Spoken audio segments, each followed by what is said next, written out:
The first thing anyone noticed about Valentina Greco was her hands, not her face, though her face was the kind that made men forget their own names, and not the way she moved through the crowded bar like water finding its lowest point, effortless and inevitable. No, it was her hands, long-fingered, quick, certain. They never shook. Not when the drunks got grabby, not when the bottles slipped, not even on the nights when the tips ran short and she knew she'd have to decide between the gas bill and groceries again. She had steady hands, the kind that belonged to someone who had learned very early that the world would not hold still for her, so she had better hold still for herself. It was a Tuesday, which meant it was slow, which meant the music was too loud for the number of bodies, and the bartender on shift beside her, a 22-year-old named Corey who smelled perpetually of weed and ambition, was spending more time on his phone than on the customers. Valentine didn't say anything about it. She never did. She just picked up his slack the way she picked up everything, quietly, without ceremony, without expecting anyone to notice. She was 25 years old and had been tending bar at Club Rosso since she was 21. It was not the life she'd imagined when she was 12, sketching floor plans of imaginary houses in the margins of her notebooks, certain that someday she would design something real, something beautiful, something permanent. Architecture school had been the dream. The dream had dissolved in the acid of real life.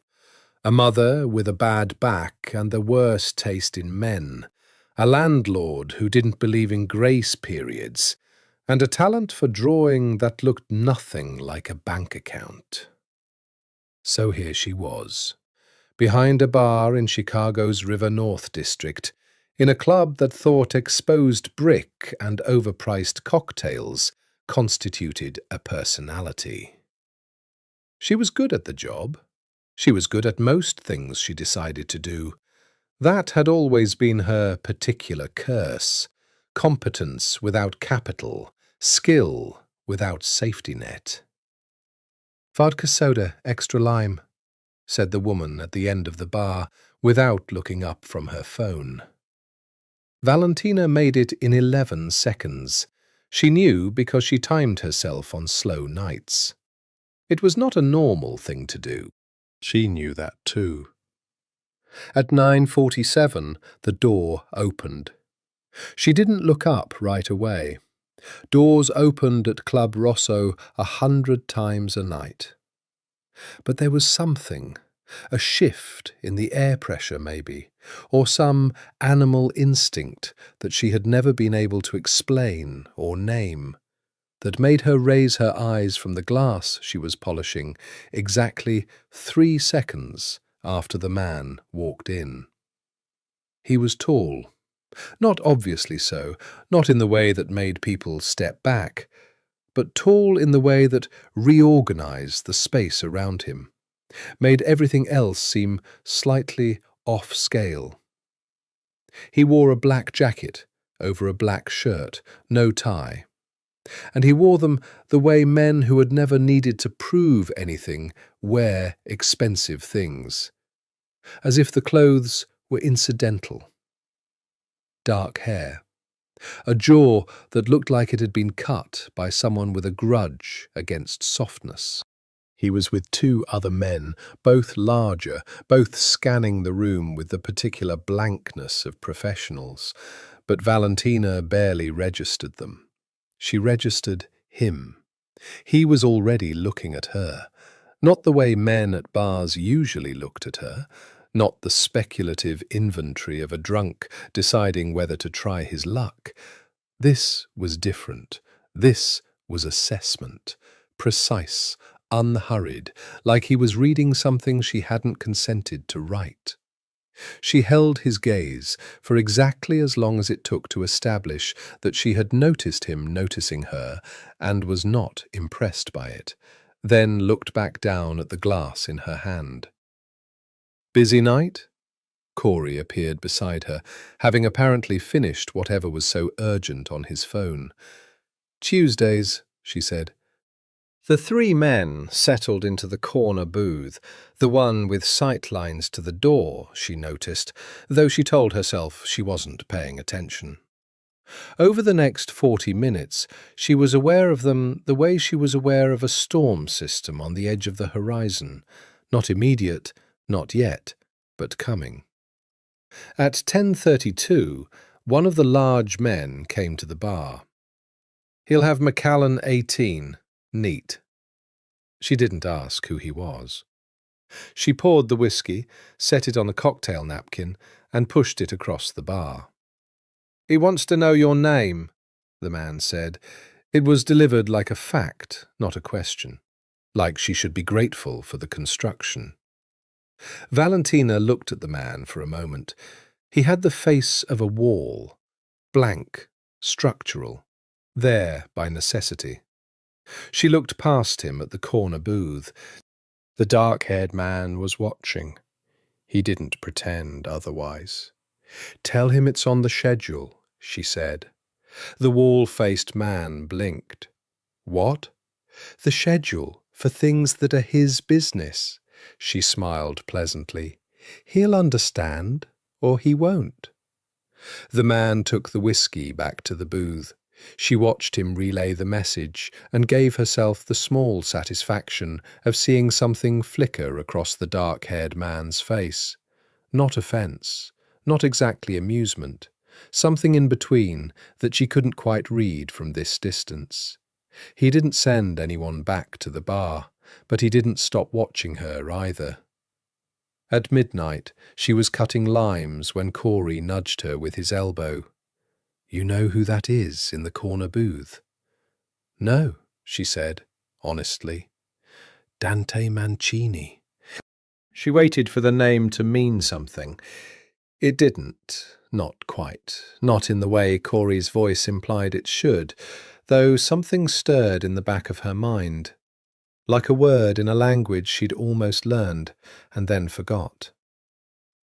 Should I? Corey stared at her with the special exasperation of someone who believed everyone should share his knowledge of local criminal geography. He runs the Mancini operation, Chicago North Side. They're like... He made a gesture that apparently was meant to convey vast empire. They're like the family, Val. Old money, new money, every kind of money. His father built half the legitimate real estate in the city, and his uncle... He stopped, glanced over his shoulder, lowered his voice. His uncle is Enzo Mancini. The name Enzo Mancini she did know. Everyone in Chicago knew Enzo Mancini, the way everyone knew the name of the river and the cold and the particular cruelty of February. He was geography. He was weather.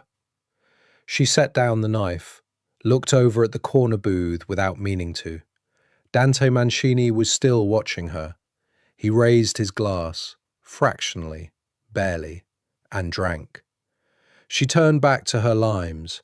Her hands, as always, did not shake. 3 days earlier, in a room that had no windows, the building on West Erie Street was registered to a property management company that was registered to a shell company that was registered to a name that no one had used in 11 years.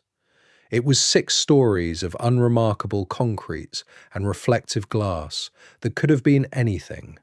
Dental offices, accounting firms, the corporate ambition of the harmlessly boring. And that was precisely the point. Unremarkable things were the most dangerous. Everyone knew that. Or they should.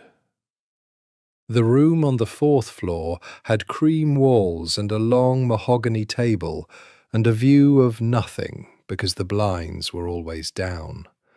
There were chairs for 12, and usually only a few were filled, because Enzo Mancini had always believed that information, like money, lost value the more hands it passed through. Tonight there were 4 chairs filled, Enzo at the head, his consigliere, Sal Ferraro, to his left, a small, dried-out man of 70 who had the eyes of someone who had made peace with every terrible thing he had ever seen. To Enzo's right, a man named Caruso, who handled logistics, which in this context meant human problems of the moving and disappearing variety. And at the far end, almost at the edge of the light, Dante.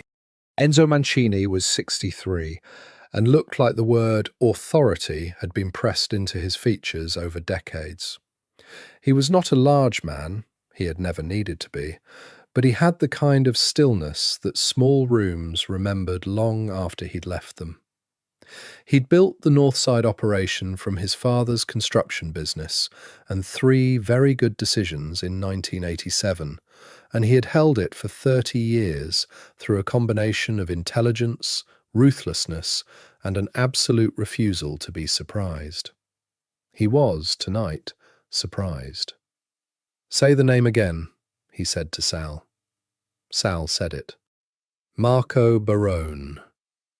Enzo was quiet for a long moment. Caruso studied the table. Dante watched his uncle the way he always watched him, reading the currents beneath the surface, the ones that others missed. Marco Barone. The name was a bruise pressed from the outside. 15 years ago, Barone had been the underboss of the South Side faction, and the architecture of peace between the North and South had been careful and mutual, and had taken 7 years to build. Then something had fractured it. Dante had been 17 and largely shielded from the details, but he knew the shape of it. Betrayal, then violence, then the kind of silence that was worse than both. Barone had gone to ground. The Southside faction had splintered and been absorbed and rearranged. Peace had been rebuilt, eventually, with different players. Barone had simply vanished for 15 years. "He's in New York," Sal said. "Has been for about 8 years, far as we can tell. Running a small operation in Brooklyn. Import business as the cover. Not flashy. Deliberate." "He's been deliberate for 15 years, Enzo said. It was not admiration. What changed? "He's building alliances." Sal slid a folder to the center of the table. The Coretti family in Brooklyn, the Valenti operation in Queens. He's been quiet, but he's been building. And 3 weeks ago, one of our doc contacts saw him having dinner with Gianluca Russo. The name Russo arrived in the room the way a match arrives near a fuse. Gianluca Russo ran the Chicago South Side. He was, theoretically, neutral, had been for a decade, since the old wars ended. But neutral was a position, not a character trait, and positions changed. "He's coming back," Caruso said, not a question. "He's preparing to come back," Enzo said. There was a distinction in his voice that mattered. "Which means we have time," he paused. "We need leverage." Dante had been silent through all of this. He remained silent now, but something in him had sharpened. "Barone has a daughter," Sal said. Everyone looked at him. "He had a relationship, 25, 26 years ago. Woman named Lucia Greco, Chicago girl from the West Side. It ended before the child was born. As far as we can tell, Barone never acknowledged the girl, never made contact. The mother raised her alone and died," he checked his notes, "4 years ago." "And the daughter?" Enzo asked. 25, living in Chicago. Works as a bartender in River North. Dante watched his uncle process this. Enzo's expression gave nothing away, but Dante knew the calculation running behind those steady eyes. A daughter Barone had never claimed was either worthless to this purpose or more valuable than anything, depending on whether Barone knew about her, and depending on what kind of man Barone, after 15 years, had become. "Does she know?" Dante asked, first words of the evening. "Know what she is?" Sal shook his head. "No indication of it. She has her mother's last name. No contact with the Barone family, no travel to New York, no unusual financial connections. She appears to be exactly what she looks like, a young woman with no idea who her father is." "Use her," Caruso said. It was not said cruelly, it was said the way he said everything, with the mild, practical tone of someone explaining a tool's correct function. Enzo looked at Dante. Dante was 31 years old. He had been brought into the family business at 18, not thrown in, not pushed, but brought by Enzo personally, with the careful deliberateness of someone investing in something they believed in. He had risen not because of his name, but because of his particular talent, which was this: he understood people. Not in the warm, empathetic sense, in the mechanical sense. He understood what people wanted, what they feared, what they would do when those two things collided. He had never been wrong about a person in a way that mattered. He was the right choice for this. That did not mean he enjoyed being chosen for it. "What's her name?" he asked. "Valentina," Sal said. "Valentina Greco." Dante nodded once, said nothing further.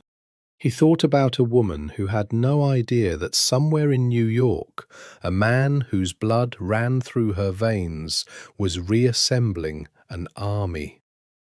He thought about what it meant to use a person who didn't know they were a weapon. He filed both thoughts somewhere practical and cold, the way he filed everything that threatened to complicate a clean calculation. He was good at that. He had always been very good at that.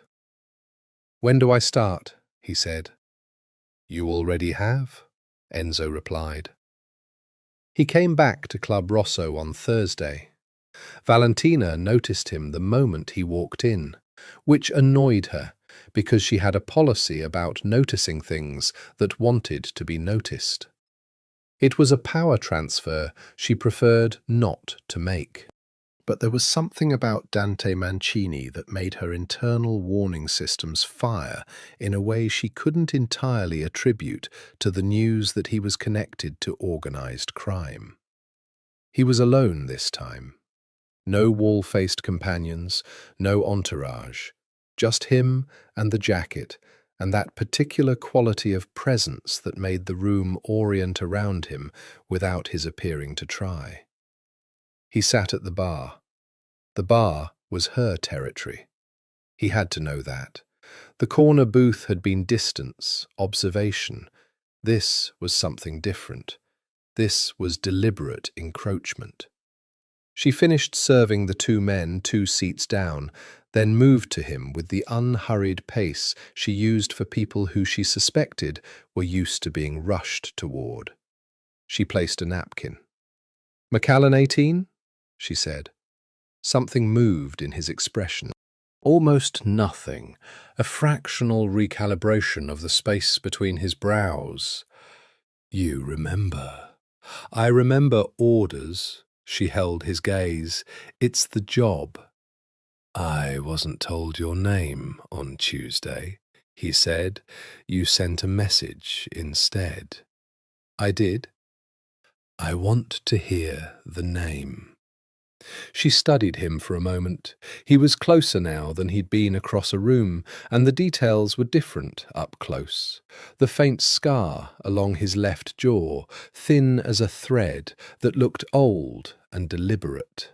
The darkness of his eyes, not brown exactly, but something that brown became when it stopped trying to be warm. The absolute, unperformed stillness of him, like a thing at rest that you knew instinctively was never actually resting.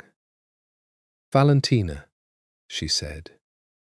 He repeated it, not loudly, barely at all. Just let it happen on his tongue, like he was checking the weight of something. "Dante," he said, "I know who you are. Then you know why I prefer not to give my order to a proxy."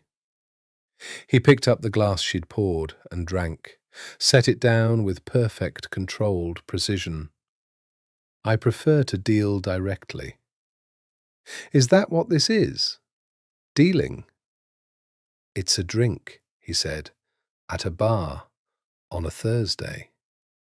She smiled, and it was the smile she used when she wanted someone to feel dismissed without being able to say exactly why. "Then I'll let you enjoy it." She moved to the other end of the bar. Corey was watching with barely concealed fascination. She ignored him. Over the next 2 hours, Dante sat at the bar and ordered 2 more drinks and did not attempt further conversation. He didn't look at his phone. He watched the room with the quiet attentiveness of someone who found the world generally interesting and was not in a hurry, which Valentina had learned was one of the most disarming qualities a dangerous person could possess. People who were obviously threatening were manageable. It was the ones who were comfortable in their own menace that you had to watch. At 11:15, when the bar had thinned out and she was restocking the well, he spoke without warning. "You noticed the exit locations when you came on shift." She stopped, set down the bottle. "Excuse me?" "The side door, the emergency exit by the kitchen." He wasn't looking at her. He was looking at the mirror behind the bar, which meant he was looking at her reflection.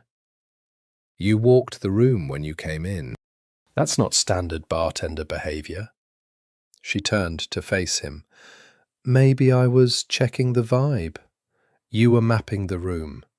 He was still watching her reflection. "It's a habit. Someone taught it to you, or you taught yourself, but either way you do it without thinking." She should have denied it. She had no idea why she didn't. "My mother lived in a bad apartment complex when I was 9, she said instead. 3 incidents in 1 year. After the second one, she made me memorize every exit in every building we went into." It was true. She hadn't thought about it in years, and she had absolutely no idea why she was telling him this. He turned to look at her directly then, away from the mirror, which was somehow more personal. "Smart woman," he said. She was. The past tense landed where it always did. "Another?" "No." He set a folded bill on the bar, stood. The height again, not aggressive, just undeniable. "Thank you, Valentina." She didn't say "you're welcome." She wasn't sure it would be accurate. He left.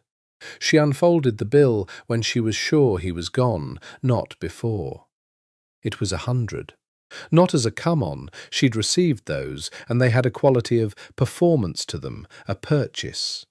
This felt different. It felt like payment for something she hadn't yet been asked to do, and she wasn't sure if that was better or worse.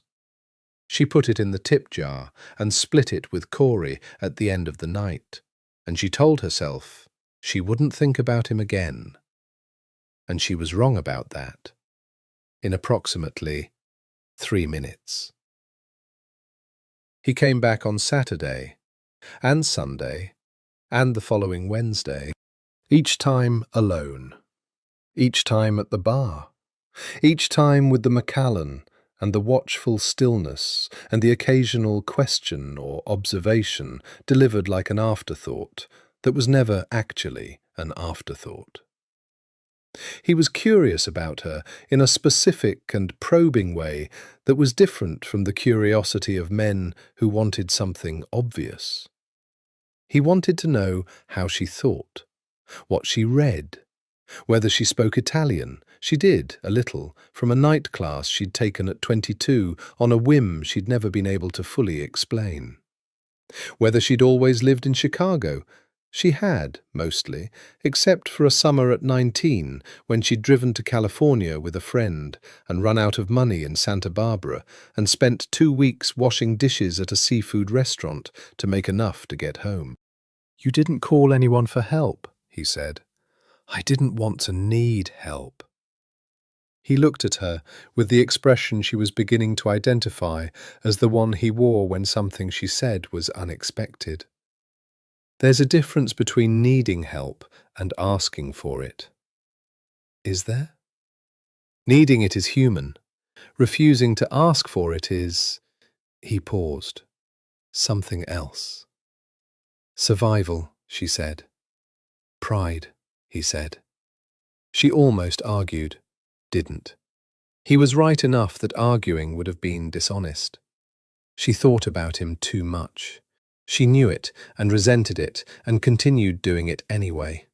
The way you continue picking at the thing you know you shouldn't pick at.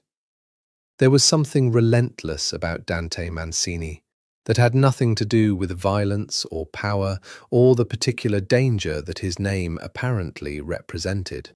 It was quieter than that. It was the sense that he was paying more attention to her than anyone had in a long time, and that the attention was not simple, and that she did not know yet whether it was safe. She suspected it wasn't. She kept pouring his drinks anyway. He filed reports, not written. Dante had never trusted paper with anything that mattered, which was a lesson his uncle had beaten into him at 18, when he'd watched a man named Ferretti lose 3 years of work to a single seized document. He filed reports in conversation, in the back seat of a black car on the way to and from Club Rosso, with Caruso listening and occasionally asking questions. "She's clean," Dante said, on the Thursday after his 4th visit. Outside, Chicago moved past the tinted windows in its nighttime architecture of light and shadow. No unusual associations, no contact that I've found with anyone connected to the South Side or New York. She pays her taxes on a cash income, which means she's either honest or careful, and based on everything else, I'd say honest. Does she know anything about Barone? Nothing. He was certain of this. Her understanding of her own history is that her mother had a brief relationship with a man who didn't stay. She doesn't have a name for him. She never looked for one, or she looked and stopped when it stopped mattering. How do you know she stopped? Dante thought about a woman who mapped exits and split tips and refused to ask for help in Santa Barbara. Because she's the kind of person who decides things are what they are and builds from there. She doesn't look backward. Useful, Caruso said, makes her easier to approach without her becoming suspicious. Dante said nothing. Enzo wants a timeline, Caruso continued, for the approach. We establish that she's Barone's daughter, paper trail, DNA if we can get it, though the paper trail may be enough, and then we determine whether to bring her in quietly or make the connection known to Barone directly. If you make it known to Barone directly, she becomes a target, Dante said. She becomes leverage, Caruso corrected, for Barone to cooperate with a truce discussion. We're not planning to harm her. Leverage has a way of becoming harm when negotiations break down, Dante said. His voice was even. It was always even. I want to understand the full contingency before I take this further. Caruso looked at him with the mild patience of a man who had answered versions of this question before. The contingency, if Barone refuses the truce discussion, is that we use her as a demonstration of what we know, what we can access, that we hold more cards than he does. And if he decides she's a liability rather than an asset?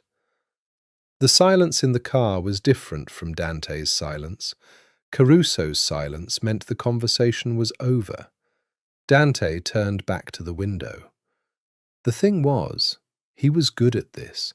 He had always been good at this, the slow approach, the establishment of trust, the patient accumulation of information from people who didn't know they were sources. It was not something he was proud of, but it was something he was honest about. You knew what you were or you didn't, and knowing was always better. The thing that was new was this. Valentina Greco was not behaving like a source. She was behaving like a person.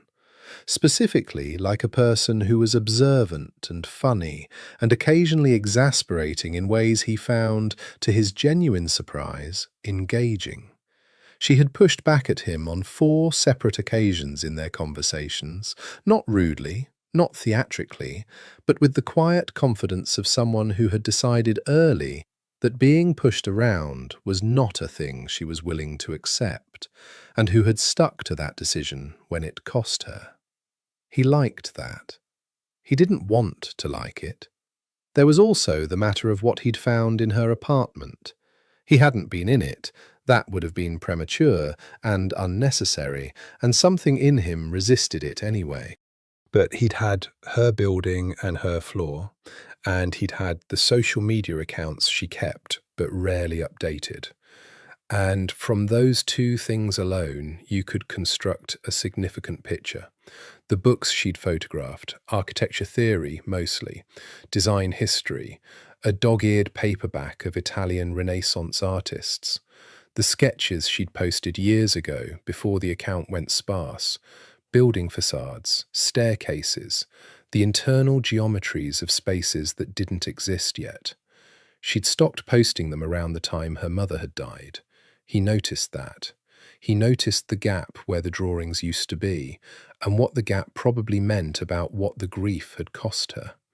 She had wanted to build things. Something had stopped her. He thought about this more than he should have, and he knew he thought about it more than he should have. And he filed that too, in the place he kept things that were inconvenient. On Friday, Sal called. "The paper trail is there," Sal said. "Birth records, the mother's medical files from the pregnancy. We had a contact pull them. The timing aligns perfectly with when Barone was in Chicago. The mother listed the father as unknown on the birth certificate, but there's a letter. We found it in the mother's belongings, part of an estate file when she died, nothing contested, so it was never sealed, from Barone to the mother. Dated before Valentina was born.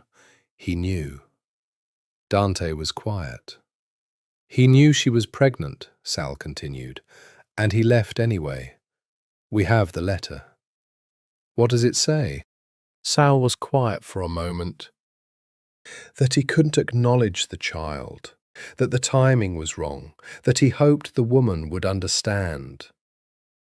Dante thought about Valentina Greco behind a bar, splitting a $100 tip with a colleague, completely unaware that the man who had fathered her and left had become the kind of person who built armies in the dark. "Does Enzo want her to know?" Dante asked. "That's up to you," Sal said. "You're the one in the field." It was the first time in his entire career that Dante could remember not knowing what the right answer was. She started to wonder about him on the night the fight broke out. It was a Saturday, the worst nights always were, and a man near the back had been escalating for 40 minutes, the particular kind of drunk where the volume was the symptom and the rage was the disease. Valentina had been tracking him with the peripheral awareness she'd honed over 4 years of this specific work. She knew the stages: loud, then louder, then the moment when the body decided the words weren't enough and the hands got involved. The hands got involved at 11:50. His target was a smaller man at the adjacent table who had apparently said something. By the time the security staff started moving, the drunk had already grabbed the smaller man's collar, and Valentina was already coming around the end of the bar with the particular calm that had saved her from several injuries over the years and that her co-workers found deeply unsettling. She didn't make it 3 steps before the situation resolved itself. Dante was simply there. She hadn't even seen him move, and the drunk man was no longer holding anyone's collar because Dante's hand was on his wrist, with a grip that, based on the drunk's immediate change in colour and volume, was saying something very specific about leverage and bone density. He said something low and close to the drunk's ear. She couldn't hear it. The drunk nodded several times, and then he sat back down, and then, this was the part she kept returning to, he apologized to the smaller man. Dante returned to his bar stool. Security arrived 14 seconds later and found nothing to manage. "You didn't have to do that," she said. She was back behind the bar. Her voice came out steadier than she felt. "You were going to handle it," he said. It wasn't a question. "Yes, I know." He picked up his glass. "I just got there first." "That's going to be a problem if it becomes a habit." He looked at her then, the full, direct attention that she still hadn't gotten used to. The habit of preventing you from getting hurt. The habit of assuming I need preventing. He was quiet for a moment, set down his glass. "You're right," he said. "That was presumptuous." The apology, if that's what it was, arrived so simply and cleanly that she didn't know what to do with it. Men who looked like Dante Mancini did not generally offer clean apologies. They offered justifications dressed as apologies, or silence dressed as contrition. This was different. "You didn't have to agree so quickly," she said, because she needed to say something. Something crossed his face. The almost smile, she'd started calling it, the one that got within a sentence of being an actual smile and then changed its mind. "Would you prefer I argued?" "I'd prefer consistency." "That I can manage." He lifted his glass slightly. "Though you should know, I'd have done it regardless." "Regardless of what?" "Regardless of whether you needed it or not." He paused. His voice had changed very slightly, less controlled, more honest. "Some things aren't about need." She looked at him for a long moment. He held the look without blinking, without deflecting, with the slightly terrifying directness that she'd been trying to decide about for 2 weeks. Whether it was manipulation, that directness, whether he was the kind of man who made you feel seen because it was a strategy. The trouble was that it didn't feel like strategy. The trouble was it felt like the real thing, whatever the real thing was. She refilled his glass without being asked, and walked away before she could say something she hadn't thought through. After the bar closed that night, she stood in the cold outside the service entrance and called her friend Mara, who was the only person in her life who could be relied upon to be awake at 2 in the morning and to give advice that was both honest and unkind. "There's a man," Valentina said. "Obviously," Mara said, "you only call this late when there's a man or a crisis.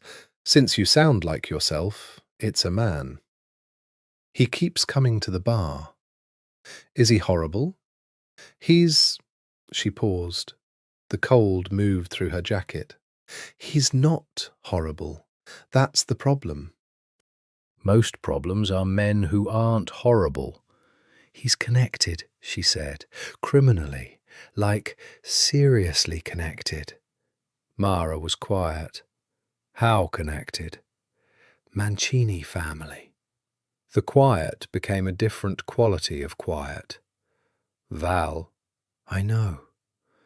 That's not a man you... I know, she said again. People connected to that family do not come to bars and sit at the bar specifically and have conversations with bartenders because they're lonely, Mara said. They come because they want something. Valentina leaned against the cold brick. Overhead, Chicago's perpetual light pollution made the sky a shade of orange that was ugly in the specific way of things that were wrong but inevitable. I know that too, she said. And? She thought about the way he said her name, the way he'd agreed when she was right, the way he'd been watching her in the mirror. And I don't know what he wants, she said, but I don't think it's obvious. The unobvious things are what get you, Mara said. Yes, Valentina said. I know. She went home. She didn't sleep well. In the morning she made coffee and sat at her drafting table, the one she hadn't used in 4 years, that held her mail now, that had become a flat surface with ambitions, and she drew a staircase. Nothing special, just a staircase. But she drew it for an hour, and when she was done, her hands were steady and her mind was quieter, and she didn't ask herself why she'd done it. She already knew. He read the letter 3 times. Sal had sent him a photograph of it, black ink on cream paper, 26 years old and still articulate, in the handwriting of a man who wrote with a fountain pen and had educated himself past what his background required.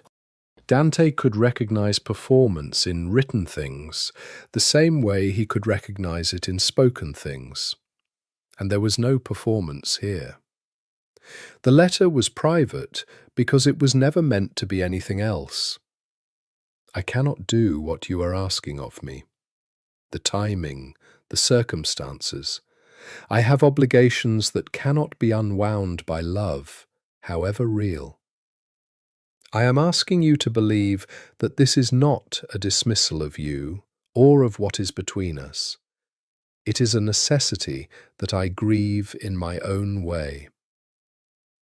Name her whatever you wish. Give her your name and your history and your strength. She will be better for having only one parent who chose her. I am sorry. That is insufficient. I know it is insufficient. He hadn't signed it, not with a name, just a single character, a letter, that Sal's contact had cross-referenced with other correspondence to confirm it was Barone's hand. Dante set down his phone. She will be better for having only one parent who chose her. He thought about Valentina Greco, who mapped exits and paid taxes and drew buildings she'd never get to construct, who had been left by a man who claimed to grieve the leaving while doing it anyway. He thought about the particular texture of a life built from the premise that you were on your own, that no one was coming, that the steady hands had to be yours because they couldn't be borrowed. He thought about what it would mean to her to know. The assignment had always been clear. Establish her identity, establish the connection, use the connection as leverage. Whether she knew or didn't know was incidental to the mechanism. What mattered was that Enzo knew, and that Barone either knew they knew or would be told at a moment calculated for maximum effect. Valentina herself was not in the architecture of this plan, a person who got to want things. He didn't like that. He was honest enough with himself to admit that he didn't like that, and to wonder why, and to conclude that the wondering was itself the problem. He called Enzo directly, which he did rarely enough that his uncle picked up on the second ring. "I need more time," Dante said. "For what?" Enzo's voice was exactly as it always was, not cold, but precise. A scalpel, not a hammer. "She doesn't know. Making her a lever without her knowledge makes her more vulnerable when the play happens. If Barone believes we've recruited her rather than found her, that's a different kind of leverage. Stronger, more durable." Silence. "You want to recruit her." "I want to assess the possibility. She's a bartender with no knowledge of her own bloodline. She's not a player." "She could be," Dante said. "She's intelligent, and she's perceptive, and she has more composure than half the men in this organization. If she knew what she was and decided to use it—" "That's a significant if," Enzo said. "I'm aware." Another silence, longer. Enzo did his best thinking in silences, which was why Dante had learned not to fill them. "2 more weeks," Enzo said finally. "Then we move." "Understood." "Dante," his uncle's voice shifted just barely, not softer, but more precise in a personal way, which was its own form of softness. "Don't mistake the assignment for something it isn't." "I never do," Dante said. He hung up and sat for a long time in his apartment on the 43rd floor, looking out at the lake that Chicago wore like a clean conscience, and he tried very hard to believe what he'd just said was true. The next night he arrived at Club Rosso at 9 and found Valentina arguing with a man in a suit. Not a physical altercation, nothing that would require him to intervene, which he registered with something between relief and disappointment. A conversation with the particular architecture of power misaligned.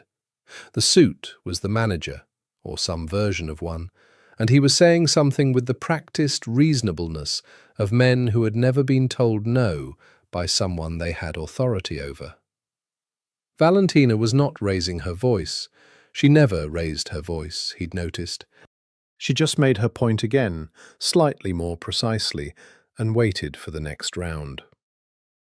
Dante took his seat at the bar. Corey came over, looking nervous. "She okay?" Dante said. "Regional manager's in. Wants to change her shifts, take away her Fridays and Saturdays, give her Sunday through Wednesday, which are basically dead nights." Corey glanced over.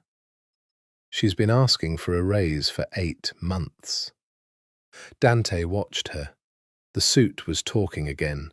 Valentina's expression was the one he'd identified as her composure face, the one that looked like calm and was actually the controlled surface of something much more focused underneath. She made her point. The suit made his. She made hers again.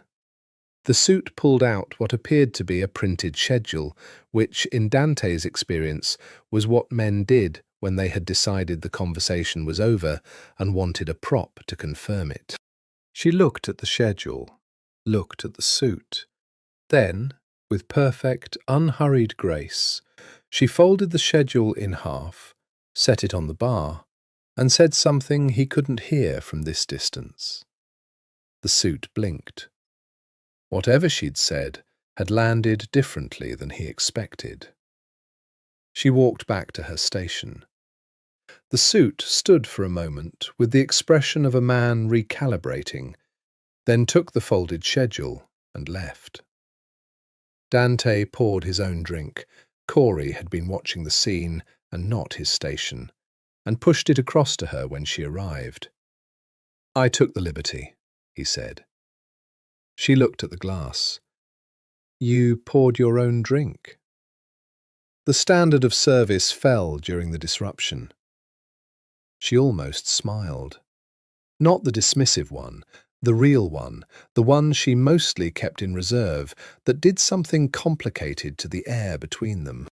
I don't need rescuing. You looked fine to me, he said.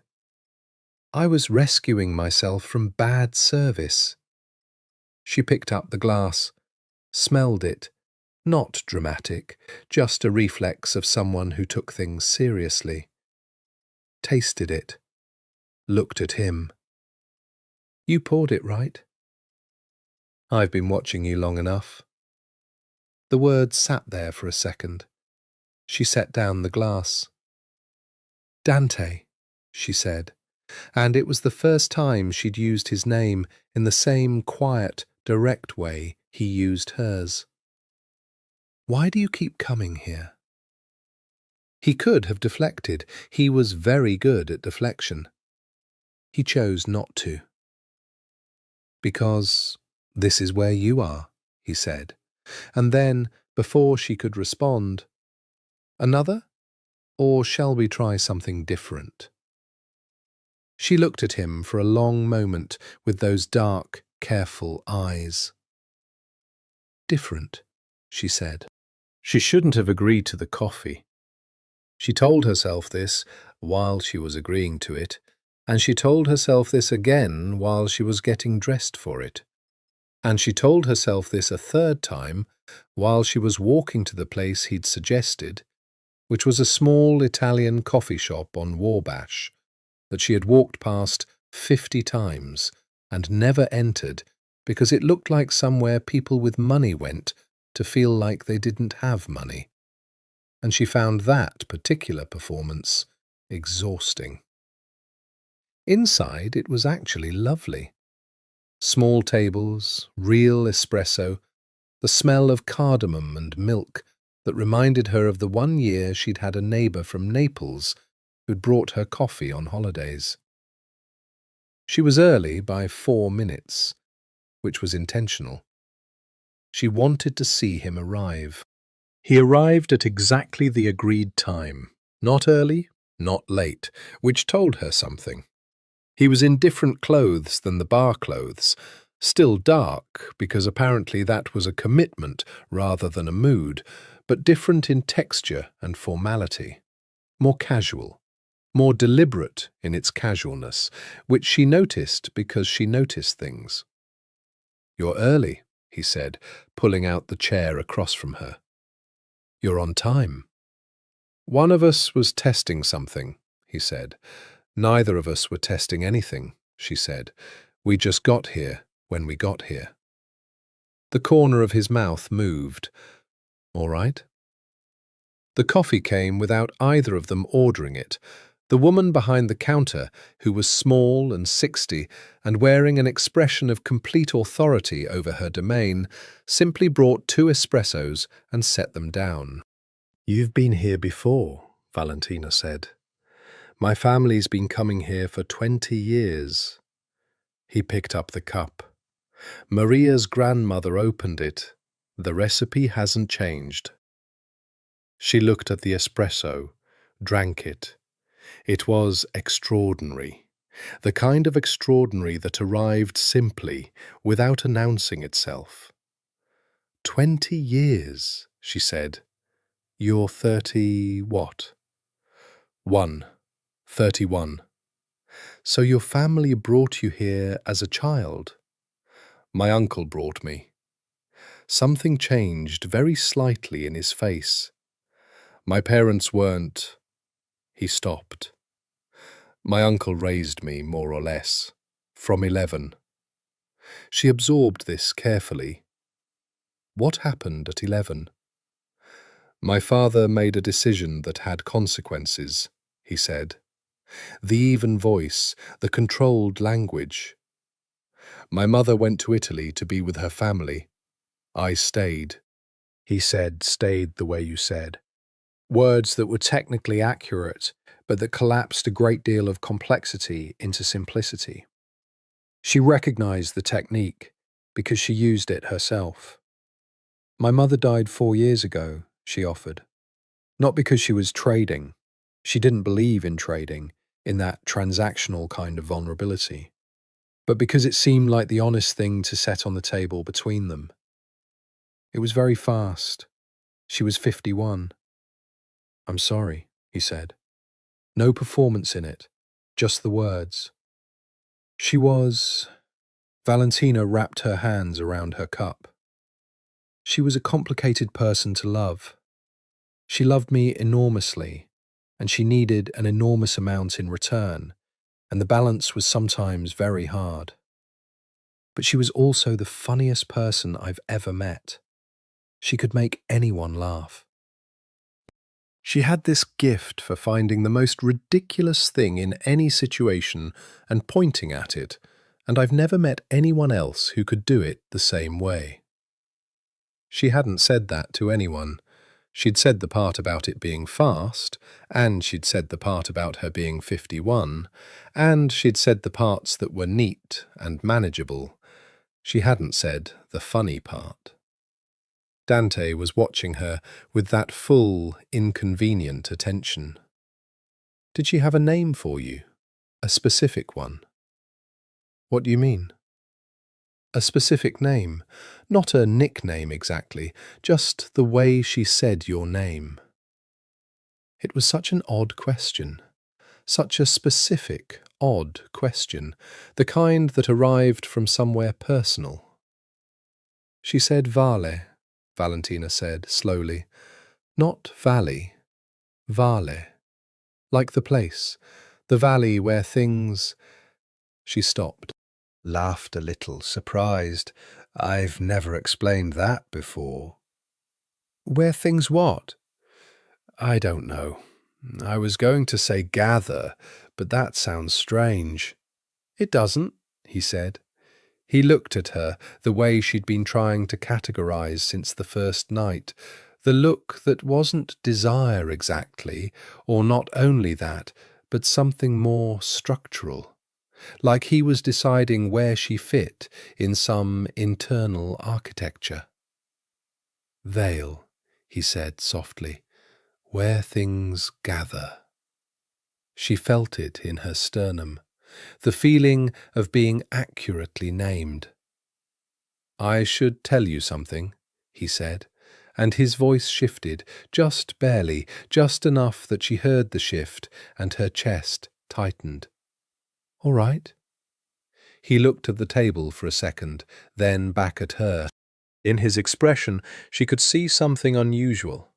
The calculation and the thing behind the calculation, which was something less certain and more human. I came to your bar specifically, the first time. I know, she said. Men like you don't wander into River North by accident. Someone pointed me toward it. He paused. I was told you were interesting, that you were someone worth meeting. She studied his face. That's a careful way to say something. Yes, he said.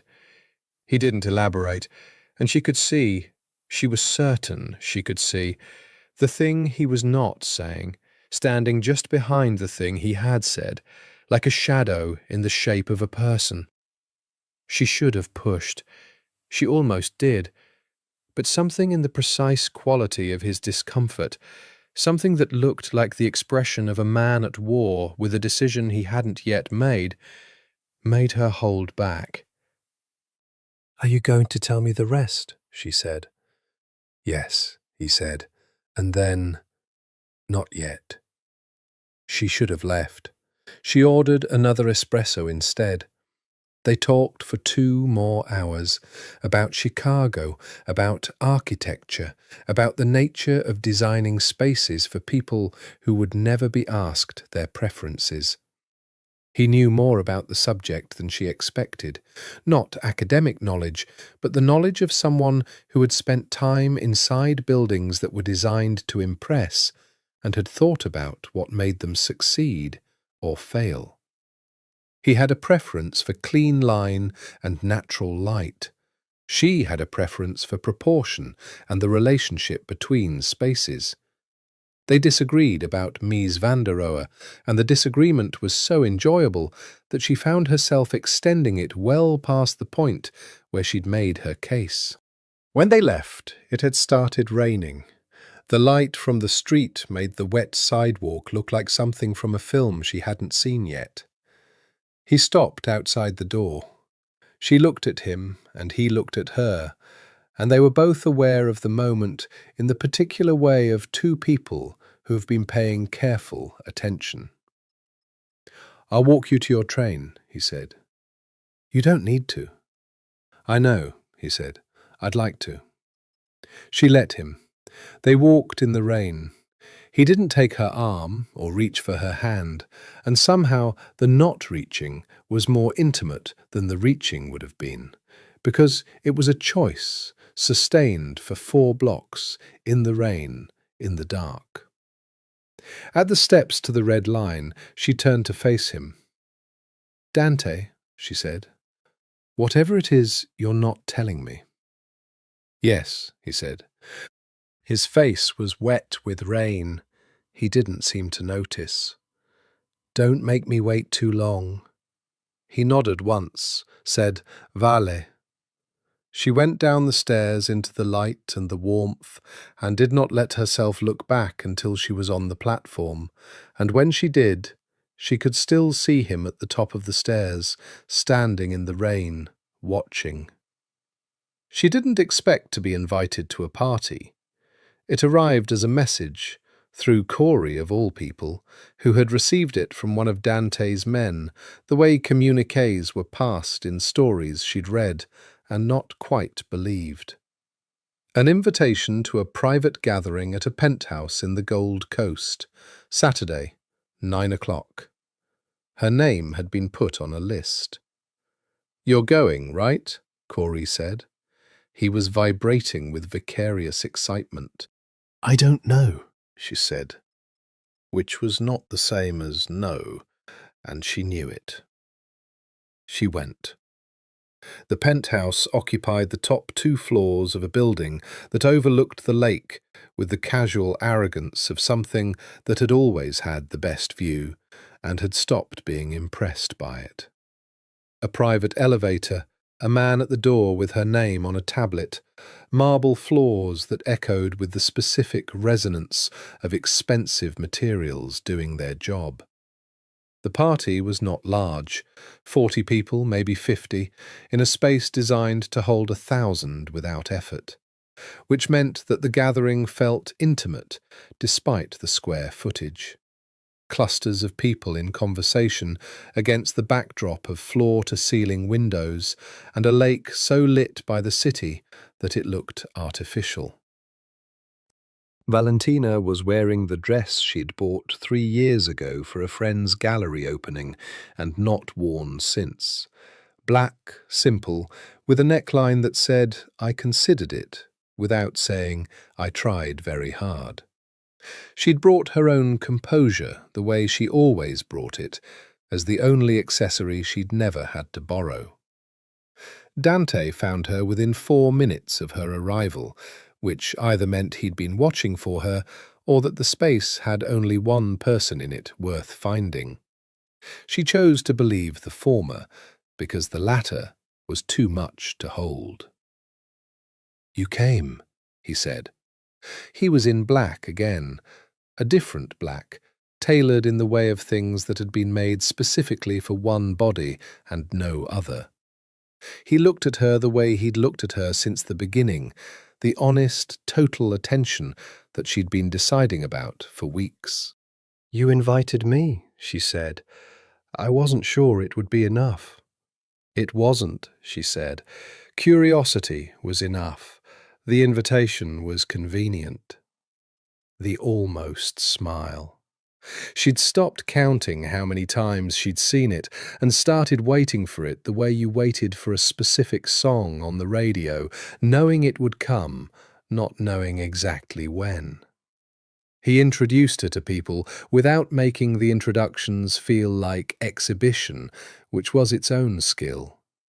A woman named Claudia who ran 3 restaurants and had strong opinions about risotto. A man named Tio who had the build of someone who had once been very athletic and the conversation of someone who had also read widely. An older man, small and dry, with eyes that had seen the entire century at close range, who was introduced only as Sal, and who looked at Valentina with a quality of attention that was specific and private, and that she couldn't fully interpret.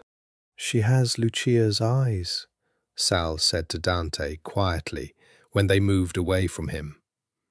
She heard it. She wasn't meant to. The comment had been low, almost a breath. But she had always had the sharp hearing of someone who'd grown up in apartments with thin walls and secrets that travelled through them. She heard it, and it landed in some part of her brain that began to process it before the rest of her caught up. Lucia's eyes. Her mother's name was Lucia. Had been Lucia. She filed it.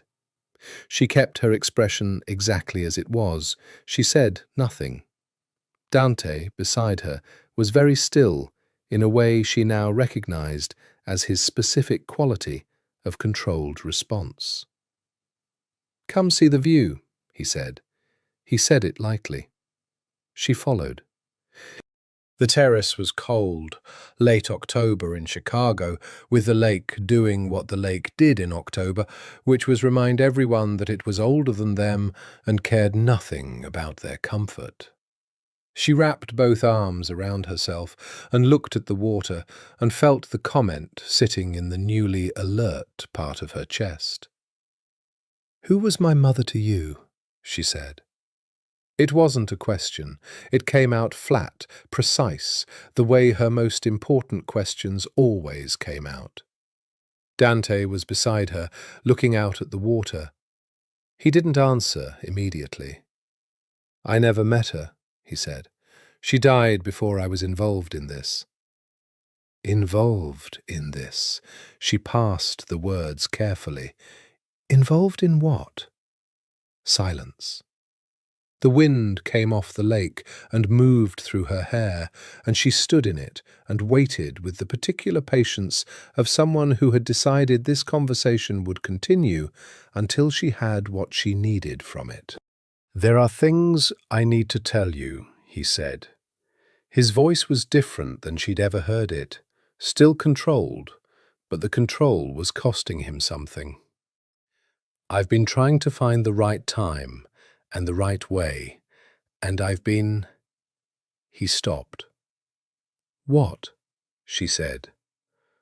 "Avoiding it," he said. "Because I know that when I tell you, it will change things, and I—" He turned to look at her.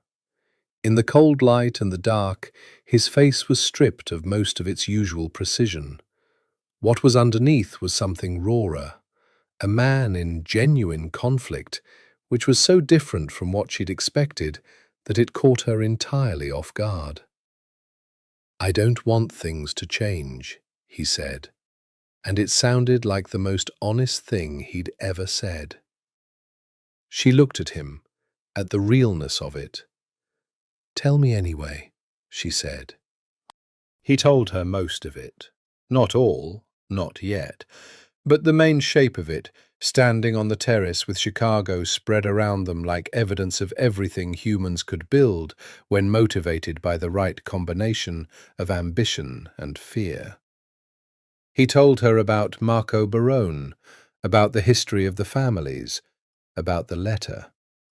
He did not tell her about the leverage plan, not yet, because that part was the part he was least certain how to hold. She listened without interrupting. He'd expected questions or anger or the sharp, defensive wit she used when things came too close, but she listened, and her face was very still, in the way that stillness sometimes covered the largest earthquakes. When he finished, she looked at the lake for a very long time. "He knew," she said finally. Not a question. Yes. He knew she was pregnant. Yes. She exhaled slowly. He watched her process it. Not the Barone name, not the criminal geography, not any of the operational weight of what he'd told her. She was processing the personal fact, which was the only one that mattered to her. "He left anyway," she said. "Yes." She was quiet again.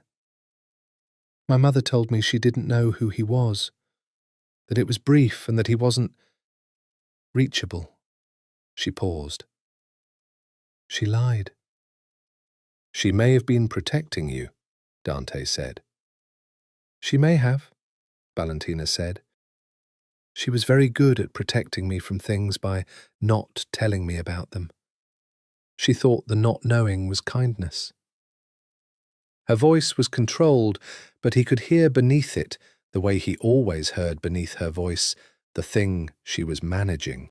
"She was wrong about that." "Yes," he said again. It was the only honest response. She turned to look at him.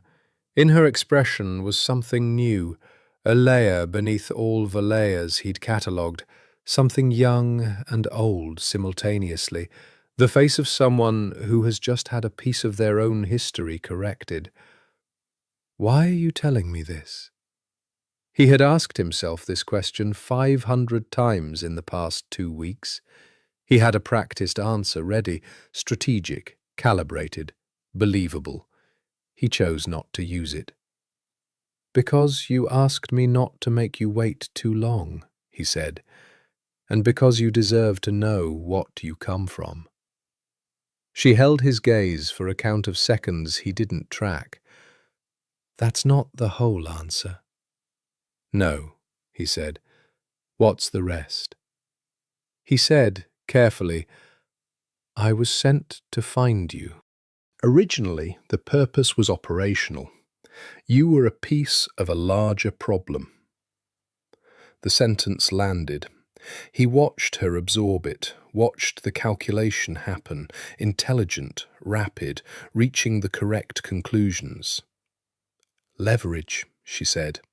Her voice had changed, not raised, not broken, colder. "Yes. For your family to use against Baroni. That was the plan." He held her eyes. I'm not telling you because I'm following the plan. I'm telling you because the plan requires me to deceive you, and I decided." He stopped, started again. "I'm not willing to do that." "Why not?" She asked it precisely, academically, as if the answer would tell her something testable. "Because it would hurt you," he said, "and I'm not—" He said the next part very carefully. "I'm not willing to hurt you." Something shifted in her face. Not warmth, not yet, she was too sharp for that, but something that was the structural precondition for warmth, recognition, the sense of being seen accurately, which was so rare that it sometimes felt dangerous. "Dante," she said, "you work for the people who want to use me as leverage against a man I didn't know existed until 4 minutes ago." "Yes." "And you're telling me about it?" "Yes." "What happens to you when your family finds out you've told me?" He hadn't allowed himself to think about this concretely, which was unlike him and therefore revealing. "I don't know yet." "That's alarming." "I know." She looked at him. He could see her deciding, not about him, not about whatever was between them, but about herself. About what she was going to do with the information, and the night, and the city, and the man standing in front of her who had told her the truth at significant personal cost and was waiting, without pretense, for her to choose what to do with it. "I want to see the letter," she said. "I'll get you a copy. I want to decide what I do about Barone on my own terms, not yours, Not your family's. Understood. And I want—" She stopped, looked at the water. "I want to know what you actually want from me. Not the plan. You." The question arrived in a place where he didn't have a prepared answer, which was rare enough to be significant. He stood in it honestly. "I want—" He said it slowly, finding the words as if they were something that had to be excavated. "I want to know you." "I have since the beginning. That part wasn't strategy. The strategy was what I was sent to do. The rest was what I actually did." She looked at him for a long moment. He had no idea what she would say. He'd always known what people were going to do. He had no idea about her. "All right," she said. Just that. All right. Quiet, contained, enormous. They stood on the terrace in the cold for another hour, and she asked him questions about his life, the way she asked questions about everything, without performance, without agenda, exactly as pointed as they needed to be. He answered them. He answered all of them. He couldn't remember the last time he'd answered things without calculating the answer first. When she finally left, he stood alone on the terrace and understood, with the same clarity he'd always applied to other people, now turned inward for once, that he was in significant trouble. Not the kind that came with operations and consequences and the weight of family obligation. The kind that came from wanting something that changed the shape of every calculation. She researched Marco Barone for 3 days, not because she felt the connection. She didn't, or not yet, or not in any way that was legible as feeling. She did it because she had always responded to unsettling information the way she responded to unsettling structural problems, by learning everything about it, by mapping it until the shape was clear. Vague things were frightening, known things were manageable. What she found was this. Marco Barone was 53. He'd been born in Chicago to Sicilian immigrants in the Pilsen neighborhood, where his father had owned a dry goods store and a significant piece of several other things.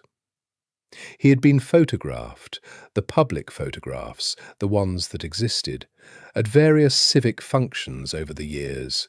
A man of medium height, with dark hair going grey, and the specific quality of ease that powerful men wore in rooms designed to make them comfortable. He had, by public record, no children. He was not married.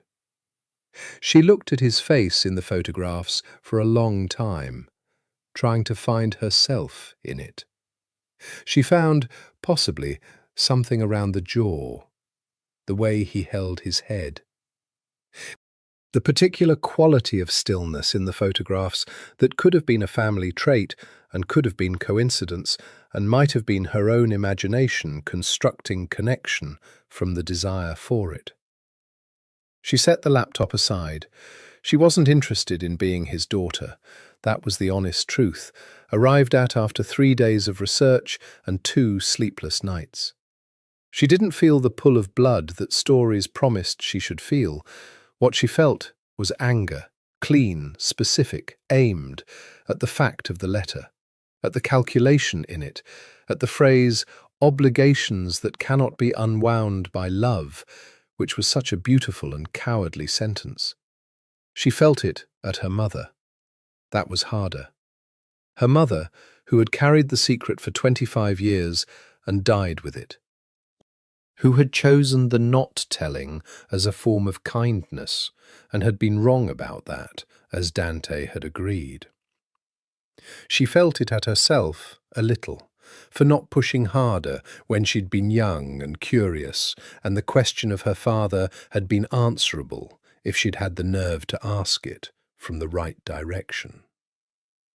And then she put the anger somewhere useful, which was what she did with every feeling that couldn't be immediately acted upon. She called Dante. "I want to understand the Mancini position," she said when he picked up.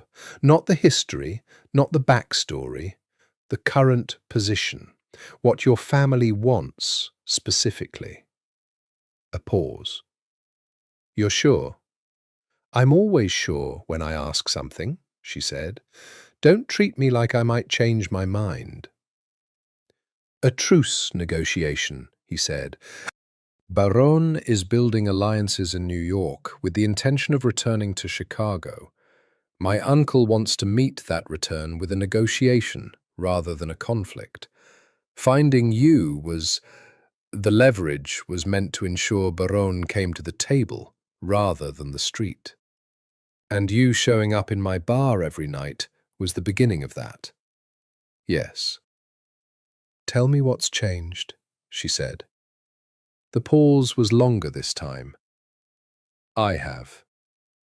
She sat with that for a moment. Dante. Yes. If I decided I wanted to meet Baron, hypothetically, what would that look like? Another pause. Why? Because he's a piece of my own history, and I've been denied access to my own history for my entire life, she said. And because if your family intends to use my existence as leverage, I would rather be in the room when they do it than learn about it afterward. And because I'm finding out that passivity has never actually suited me, and I've been pretending otherwise for 4 years. She heard something in the silence on his end that might have been surprise, or might have been something adjacent to admiration. You'd be walking into a situation with no protection and no established standing. I would have you, she said. It came out before she'd thoroughly calculated it. The silence was very different then. Yes, he said, you would. Dante spent the following morning in Enzo's office on Erie Street, which was a room he had walked into several hundred times and in which he had never before felt that the air was thinly oxygenated. He did not tell Enzo about Valentina's knowledge. What he said was this: she's more useful as an active participant than a passive one. If she's in the room for the Baron conversation, she's not a lever. She's a witness. She's a fact that speaks for itself. Enzo looked at him across the mahogany table. You want to bring a civilian into a truce negotiation. I want to bring Baron's daughter into a conversation about whether her father is going to start a war in her city. And she's agreed to this. She proposed it. Enzo looked at him for a very long time.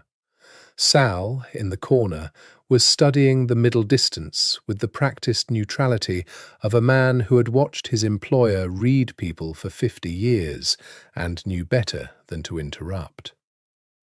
You like her, Enzo said finally. It was the simplest possible assessment. It was also accurate in a way that required significant qualification.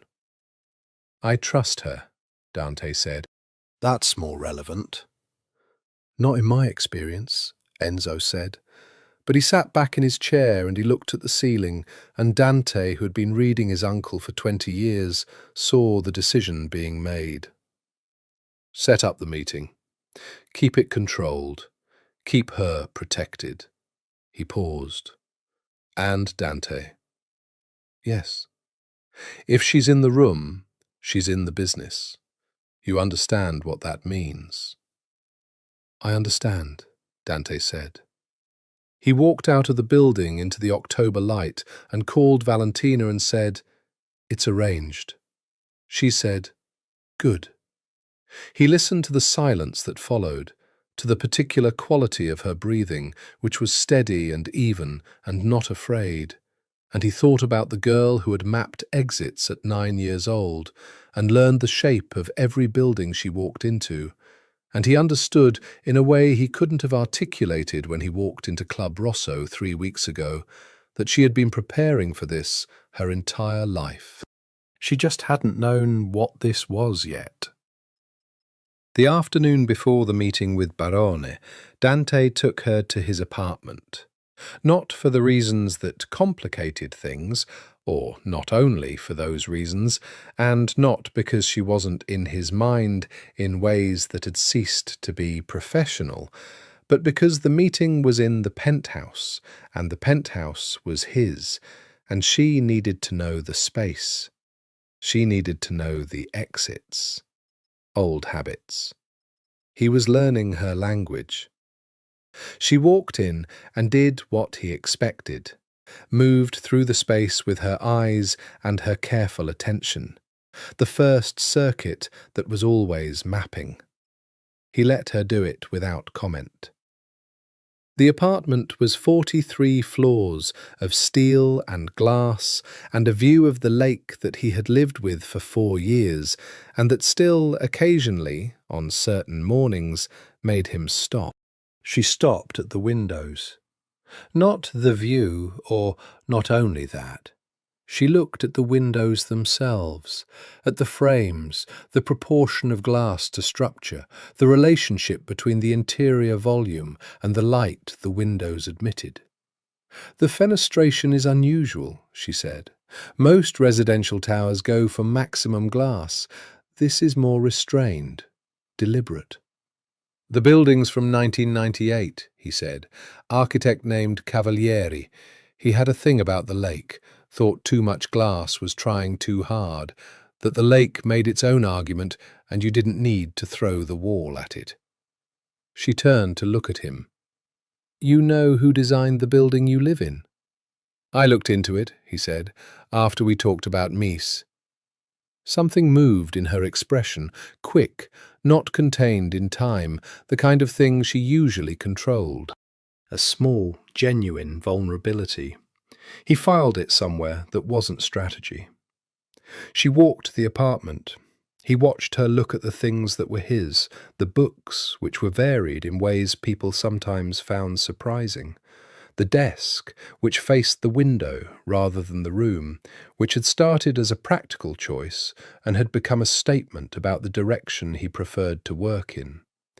The one painting, large, abstract, blues and greys, the kind of thing she'd probably have an opinion about. "De Kooning," she said. "A student of his, less celebrated. I bought it because I liked it, not because of provenance." "That's almost always the right reason," she said. She stopped in the kitchen where he'd put things out. Coffee, because they both drank it, and the kind of preparation that communicated attention without making a performance of it. "Are you nervous?" he said. About the meeting. He meant about the meeting. "No," she said. She sat at the kitchen counter. "I've spent 4 years being polite to people who thought the service industry made me a lesser category of person. A crime-family negotiation is structurally similar." He poured the coffee. "It's not similar." "I know," she said. "That was a joke." He looked at her. She was looking at her coffee cup with the expression he'd learned to recognize as the one she wore when she was saying something light over something that wasn't. "Valentina." "I'm not afraid," she said. She paused. "I'm angry. Still. I've been angry since Saturday, and I haven't been able to put it down entirely. And I'm going to meet a man whose blood is in me and who made a choice, very deliberately, to leave before I was born. And I don't know what I want to happen when I see him." "You don't have to want anything specific," Dante said. He set her coffee down. "You just have to be there." "You keep saying that. Just be there, as if being there is simple." "It's not," he said. "But it's what you have." She was quiet. He was close, the counter between them not a barrier exactly, but a surface. She looked at him, and he looked back at her, and the distance was what it had been since the beginning. Managed, maintained. A discipline they'd both kept without discussing it. "What happens to you after this?" she said. "If the truce works, If Barone comes to the table, what changes for you? The immediate threat decreases, he said. The operational pressure eases. That's not what I asked. He looked at her directly. I don't know, he said. I haven't been good at knowing what comes next recently. Because of me? Yes. She looked down at the coffee, back up. That's not something I asked for, she said. Not unkindly, carefully. The distinction was important to her, he knew. No, he said, you didn't. Does it matter that I didn't ask for it? He thought about it genuinely. No, he said. Wanting things doesn't ask permission. She laughed then, really laughed, not the performative version, not the dismissive smile, but the actual thing, unexpected, warm, briefly undefended. He had been waiting for it, and it arrived like something confirmed. Dante Mancini, she said, still smiling. That's almost a poetic sentence. I have occasional moments, he said. She looked at him with the honest attention she gave everything, and for the first time since he'd met her, she was the one making the calculation visibly, deciding something in real time without the usual architecture of composure obscuring the process. She reached across the counter and put her hand over his, not holding it, just setting her hand over it, warmth against warmth, a choice without a further agenda. He turned his hand over under hers. They stayed like that for a moment, in the apartment with the unusual windows and the painting and the coffee going cold, and neither of them said anything, because some things were either obvious or they weren't. And for the first time in a very long time, something was obvious. Barone arrived at 7. He came with 2 men of his own, not Dante's choice, but a concession Enzo had permitted because men like Barone needed the architecture of equal footing before they could hear anything said to them. They came up in the private elevator, and the first thing Dante noticed, watching from the far end of the room, was that Marco Barone moved carefully, not like a man who was afraid, like a man who had chosen deliberateness as a philosophy. He was 53. He was the medium height from the photographs, the greying hair, the specific quality of ease. He wore it well, the years, the way men wore years, when they'd had agency over most of them.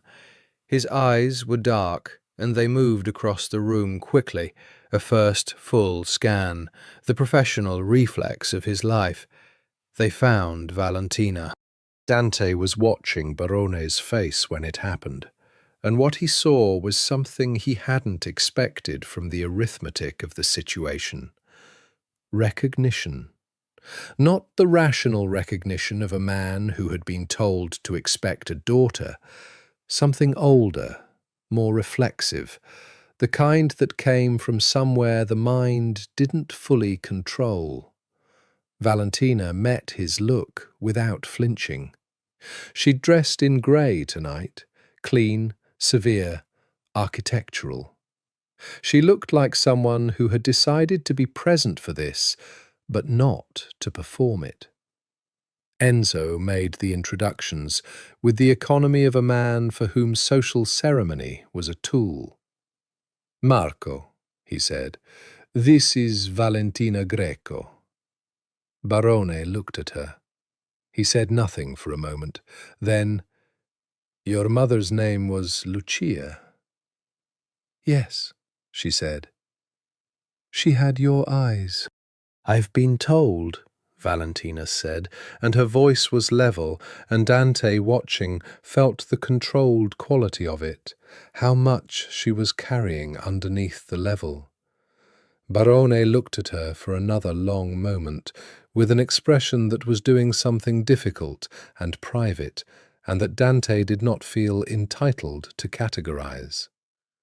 Then he turned to Enzo and said, with the practicality of a man who knew sentiment was only useful after the work was done, "We should talk." They talked for 4 hours. Dante sat 3 seats from Valentina and watched everything: the table, Barone, Enzo, and the space between Valentina and the man who had fathered her. The negotiations were what they were: careful, provisional, the architecture of a truce being built between people who didn't trust each other, but who understood, collectively, that the alternative was worse. Barone was intelligent. Dante had not wanted to find him intelligent, but there it was. He was also, beneath the intelligence, genuinely shaken. Dante watched the shaking be managed, watched it recede behind the professional composure, but he saw it at the edges where control was hardest. Valentina spoke twice during the main discussion. Both times she was addressed directly, once by Enzo, once by Barone, and both times she answered with the concise, considered language of someone who had been listening to everything and drawing her own conclusions, and who wasn't interested in performing uncertainty. The second time, Barone said to her, "You understand what this means for you. If an agreement is made, you're known. You're in the picture." "I've been in the picture my entire life," she said. "I just didn't have the frame." The room was quiet. Dante watched Barone receive this, and he watched the particular expression that crossed the older man's face. Something between pride and pain, which was probably the most accurate description of what fathering was like when you'd done it badly. "The frame changes things," Barone said. "I know," she said. "I'm choosing it anyway." By 11 the outlines were settled, a truce, conditional, structured around mutually agreed limits of territory and influence, with a review at 6 months. Not peace, not trust. The provisional structure that held things together until something more durable was built, or until it broke, whichever came first. When Barone stood to leave, he stopped in front of Valentina. She stood too. They were almost the same height. "I owe you more than I can offer tonight," he said, quietly, not for the room. "Yes," she said, "you do." "Will you—" He stopped, began again. "May I contact you?" She looked at him for a long moment. He held it, didn't look away, didn't deflect, took whatever she was giving him with the fullness of a man accepting a consequence. "I'll think about it," she said. He nodded, and he left. When the room had emptied, Dante found her on the terrace. She was leaning on the railing, looking at the lake. Not crying. She wouldn't cry yet, he knew. She'd wait until she was alone. But her posture was different. Not performance, purely what it was. He stood beside her. He didn't say anything. After a moment, she leaned slightly sideways, and her shoulder touched his arm, and she stayed there, and he stayed there, and below them the city went about the enormous business of being alive. "Well," she said after a long while. "Well," he agreed. "That was—" She exhaled. "That was a lot." "Yes." "He looks like I thought he would," she said, "and nothing like I thought he would, simultaneously." "That's how it usually is," he said, "when you've built something in your head for years." She turned her head to look at him. Up close, in the low light, she looked the way she always looked, certain, clear, present. And right now, beneath all of that, tired.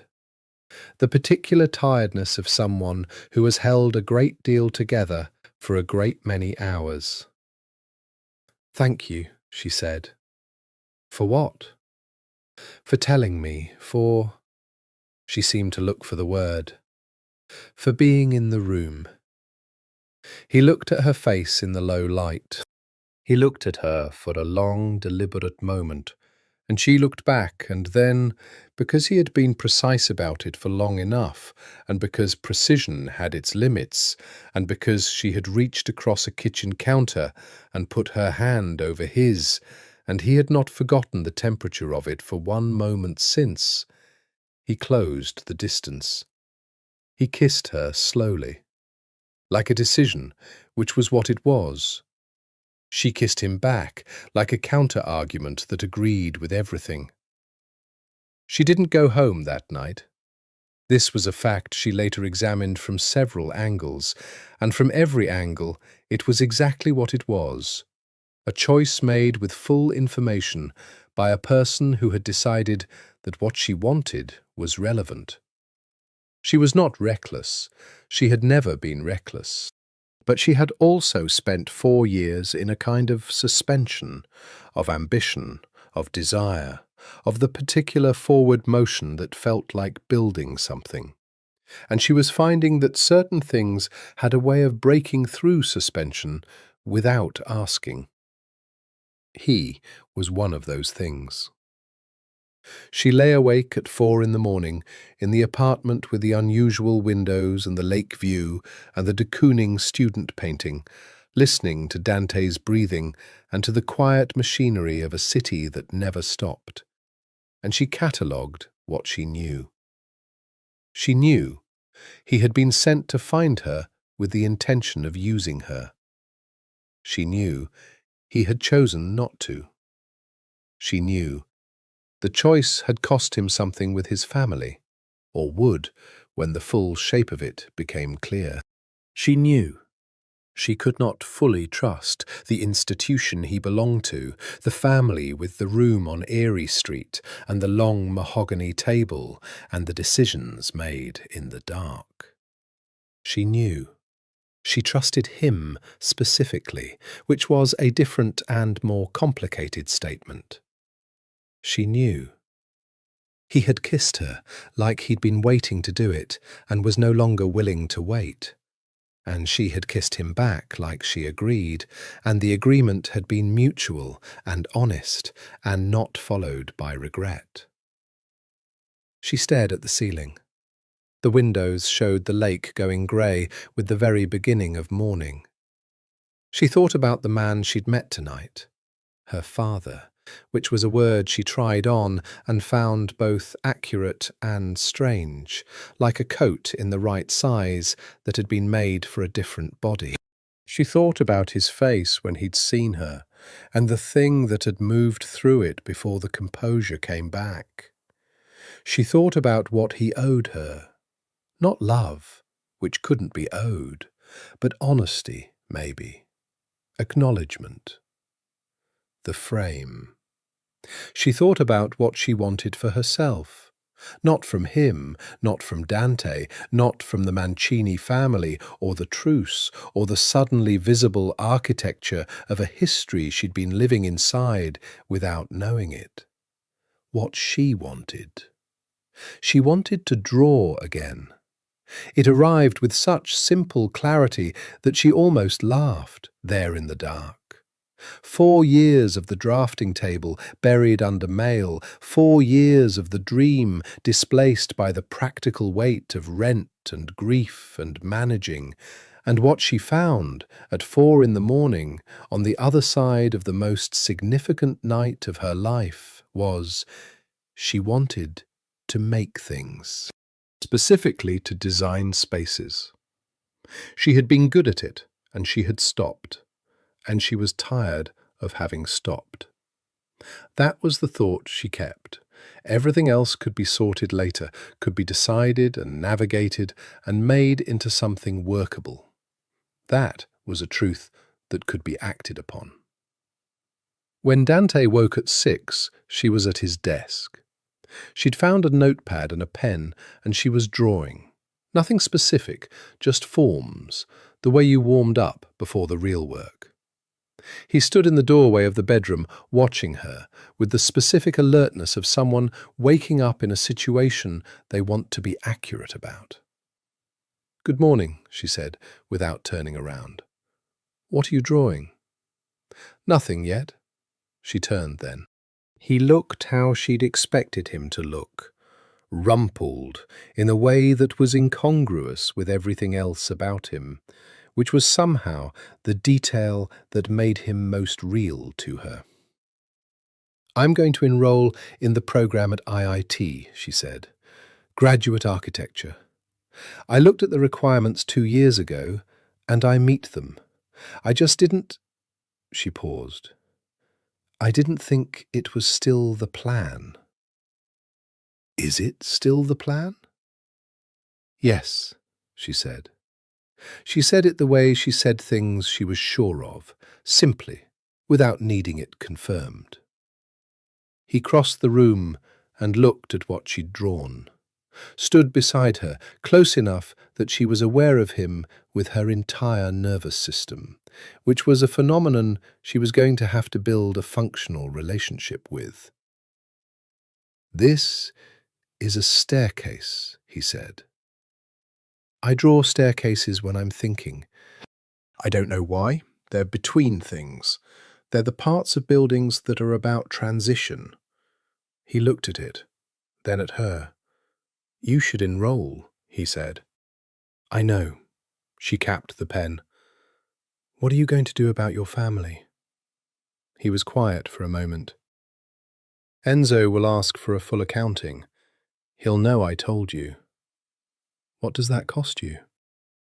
"Possibly a great deal," he said, evenly, without self-pity, which she respected enormously. "Possibly less than that. It depends on whether the truce holds, and whether, in the context of the truce holding, the method is considered secondary to the result." "And if the truce doesn't hold?" "Then I'll have more significant problems than my uncle's opinion," he said. "Can I help?" She asked it directly, the way she asked everything, and watched his face receive it.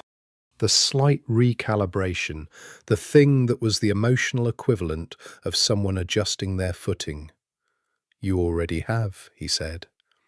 She stood up from the desk and he was right there, and she put her hands on either side of his face because she had wanted to do it for weeks, and she looked at him from very close range and saw the person he actually was, careful and dangerous and capable of more honesty than his life had been designed to require, and trying. "Dante," she said. "Yes," he said. "We're going to be a problem." "I know," he said. He turned his face slightly into her palm. "I've known since the first night." 3 days later, the accounting arrived. Enzo Mancini was not a man who expressed anger loudly. He was a man who sat in a specific quality of silence and let you understand, from the shape of it, exactly how much had been spent and what the cost was going to be. Dante sat across from him at the mahogany table and understood all of this and did not flinch from it. "You compromised the leverage," Enzo said. "I made a different calculation." "You made a personal calculation." "They're not mutually exclusive," Dante said. "The truce was reached. The terms are set. Barone came to the table." "Because you brought his daughter in as a participant rather than a pawn," Enzo said, "and that choice removed the leverage." "It created a different leverage," Dante said, "one that's more durable. Barone is more likely to honor a truce he made in front of the child he abandoned than one he made under threat. Shame is a more reliable motivator than fear in men of his generation." Enzo looked at him. "That's a sophisticated argument for a personal decision." "It's both," Dante said. It was both. Sal in the corner was studying the table. She knows too much, Enzo said. She knows what she needs to know to be safe, Dante said. And she'll know more because I intend to tell her more. The room held this. Enzo's expression did not change. You're telling me she's not a source, Enzo said. I'm telling you she's my concern, Dante said, specifically and personally, which means her safety is my responsibility, and her exposure to operational information is my decision. It was the most direct claim of independence he had ever made to his uncle. He said it clearly, without raising his voice, without apology, because he had been building to it for 3 days, and because half measures with Enzo Mancini produced nothing except the impression of weakness. The silence afterward was its own thing entirely.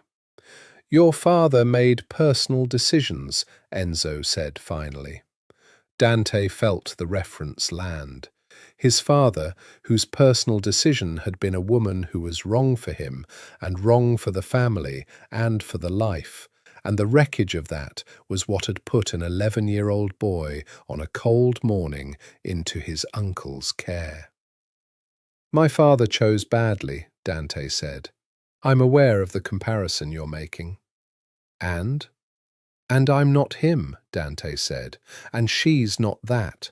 What she is, he paused, chose the words with care. What she is, uncle, is the person who walked into the meeting 3 days ago, knowing exactly what she was walking into, without precedent and without preparation, and conducted herself with more composure than most of the professionals in that room. Enzo was quiet. Dante recognized the silence as a different quality than the earlier one. This was the silence of recalculation. She's Barone's blood, Enzo said. That's complicated. Everything in this business is complicated, Dante said. She didn't choose the blood. Nobody chooses the blood, Enzo said. That's exactly what makes it complicated. A pause. Then, you'll bring her to dinner. Dante paused. When? Sunday. I want to form my own view of her. He looked at Dante with the directness that had always been his defining quality. If I'm satisfied, we say nothing more about the method. Dante understood this for exactly what it was, a test and an offer and a limit. Yes, he said. He walked out into the afternoon and called Valentina. My uncle wants to meet you for dinner on Sunday, he said. A pause on her end. Then, the man who runs the Northside organization wants to have dinner with the bartender he tried to use as criminal leverage. That's accurate. Is this a test? Yes. Will I pass? He thought about her at the negotiation table, at the kitchen counter with his hand under hers, at his desk drawing staircases at 4 in the morning. You'll do whatever you decide to do, he said. Whether that passes or not is secondary. A pause. That's either very reassuring or very alarming. Both, he said. Probably. Fine, she said. Sunday. But Dante. Yes? I'm not auditioning. I know, he said. He should understand that going in. Make sure he does. He smiled, actually smiled, which was a thing he'd been doing more frequently over the past week, and which his driver had noticed and declined to comment on with the professional discretion of a man who valued his employment. I'll mention it. That night, he drove to her apartment for the first time. She lived on the 3rd floor of a building in Logan Square that was clean and slightly tired, the kind of place that was honest about what it was. Her apartment was small and arranged with the specific economy of a person who had learned to make the most of limited space. The drafting table, uncovered now, cleared of its mail, with new paper and 3 different weights of pencil. Books organized by subject rather than title, which told you something. a kitchen that showed evidence of actual use. He stood in the middle of it and felt something that was not strategy, was not calculation, was not the even useful competence of his professional self. It was something quieter and more fundamental, the feeling of being somewhere he wanted to stay. She handed him coffee and said, "You're doing the architectural assessment." "I'm looking at your home," he said. "That's what I said." "You have very good bones," he said, meaning the apartment, knowing she knew he meant more than that. She shook her head and drank her coffee, and he watched her in the small, good kitchen and thought, whatever this costs, it costs less than the alternative. The alternative being the absence of her, which he had come to find structurally untenable. Enzo Mancini's home in Lincoln Park was the kind of house that had stopped trying to impress anyone around 1970 and had been correct to do so. It was large without being ostentatious, full of things accumulated over decades rather than purchased for display, and it smelled like rosemary and old wood in a combination that was either very good cooking or the memory of very good cooking embedded in the walls.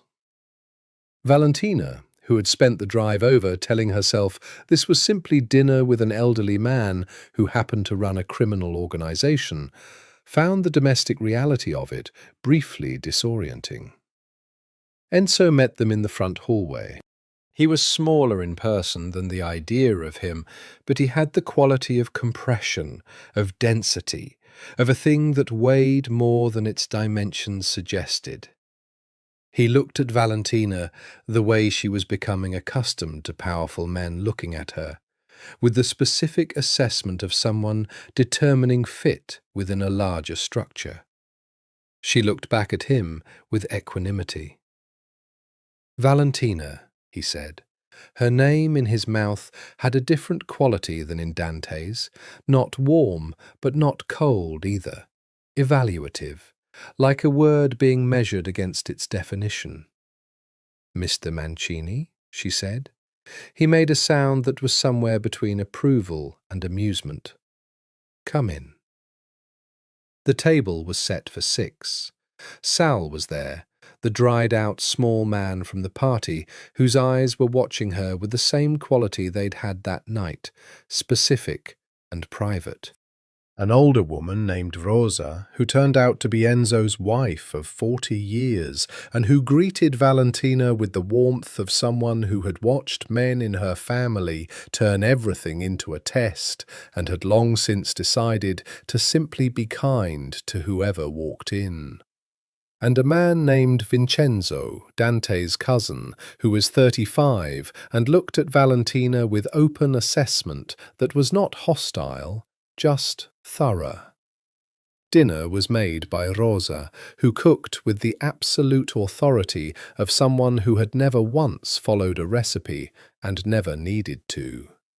There was pasta, then fish, then vegetables that had been done something quietly brilliant to. Valentina ate everything put in front of her with honest appreciation, and this seemed, somehow, to matter. The conversation moved through several layers over the course of 2 hours. Surface, polite topics, the city, the food, nothing demanding. Middle, questions about her, asked by Enzo with the surgical quality of a man who phrased everything as interest, but was conducting an evaluation, which Valentina understood and declined to find offensive. Deep, a conversation between Enzo and Dante, partly in English and partly in Italian, which Valentina understood in fragments that she did not reveal she understood, and which told her things about the family that Dante had not yet told her. The cousin who had died 2 years ago and whose death had reshaped operational responsibilities. The tension with the Russo family that the Barone truce was meant to partially dissolve. The specific concern Enzo had about the next 6 months. She was being assessed. She accepted that. She was also assessing. After dinner, Enzo asked her to walk with him. They went into the garden, small, immaculate, with the formal patience of something tended over many years. It was cold, and she wore her coat, and Enzo put on a cardigan that made him look, briefly, like someone's grandfather. "Do you know what you're getting into?" he said. "I know more than I did a month ago," she said. "I don't know everything." "Does that concern you?" "Not knowing something doesn't concern me. Discovering I wasn't told something I should have been, that concerns me." She paused. "Dante tells me things. I think he tells me the truth. I'm still calibrating." "He's never done that," Enzo said. She looked at him. "Told a woman things," he said. "Not in my experience." A pause. "He's careful." "He's always been careful. The care is usually a form of distance." She considered this. "What is it now?" "That," Enzo said, "is what I'm trying to determine." They walked for a moment in the cold. The garden had a formality that reminded her of European things, of photographs she'd seen, of spatial ideas about order and nature held in dialogue. "My nephew is his father's son and my brother's blood, and the best operational mind in this organization," Enzo said. "He is not simple. He is not uncomplicated. The life he has lived is not the life of someone with clean hands." "I know what he is," she said. "Do you?" "I know the shape of it," she said. "I don't know every specific. I'm not asking for every specific. I'm asking for honesty when it matters." She met his eyes. "That's all I've ever asked anyone." He looked at her for a long moment. "Your mother's name was Lucia Greco," he said. "We did our research." "I know." "She was a woman who wanted something better than what she got," he said, not unkindly. "I don't say that as a criticism. I say it because you should know that wanting better is not the same as getting it." "I know the difference," she said. "I've been managing it for a long time." He nodded, once, a small, definitive movement. "Good," he said. And that, somehow, was that. On the drive home, Dante said, "Well?" "He tested me," she said. "Did you pass?" She looked out the window at Lincoln Park going by in its nighttime orderliness. "I wasn't auditioning," she said. He was quiet for a moment. Then, in the dark, "He told me, when you went to get your coat, that you were direct. He used the word formidable." A pause. "In this family, that's the highest category of compliment." She let herself smile. He couldn't see it, the darkness, the angle. That was fine. Some things were for her. "Good," she said. The call came on a Wednesday.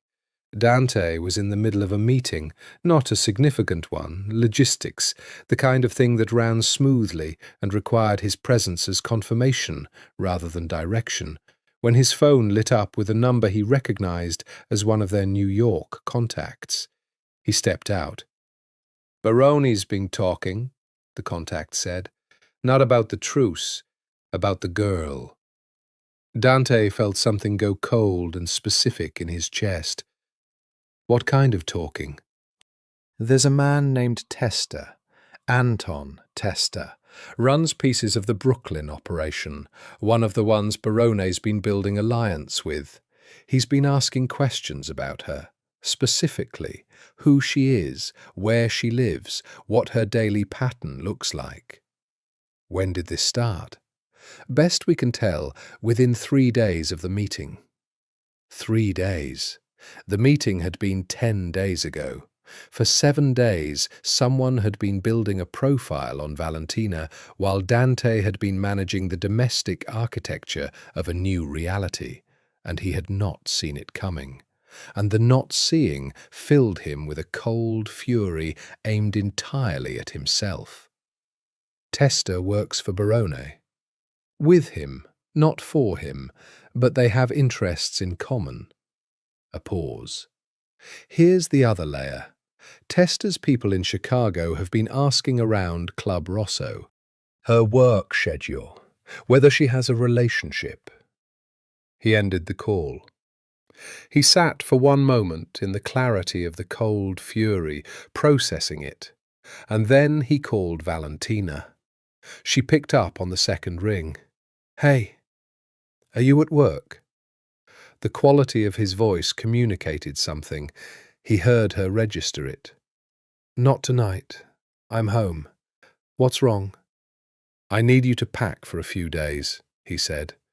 "I'm coming to pick you up." A pause. Not panic. She didn't panic. He'd learned this thoroughly. It was the pause of someone processing information and arranging it.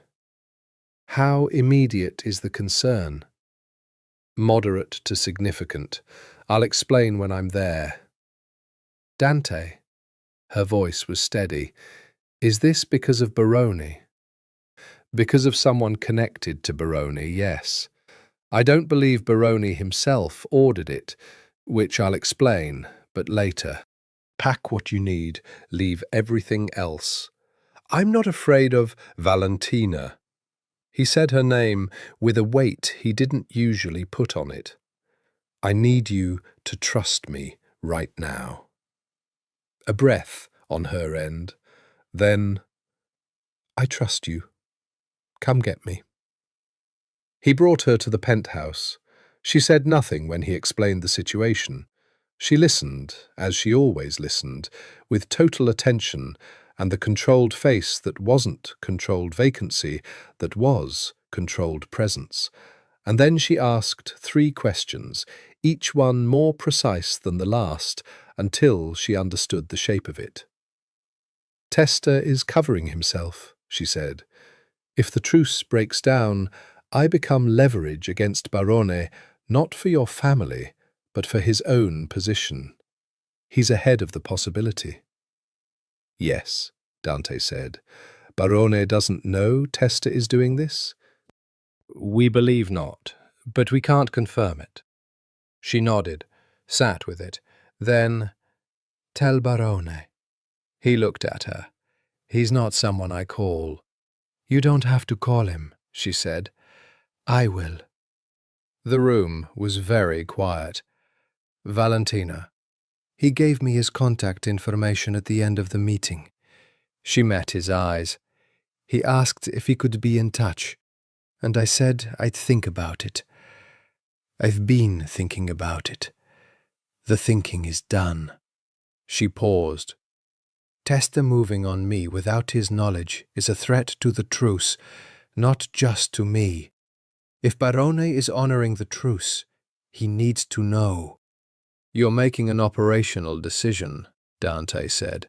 I'm making a decision about my own safety and my own relationships, she said precisely.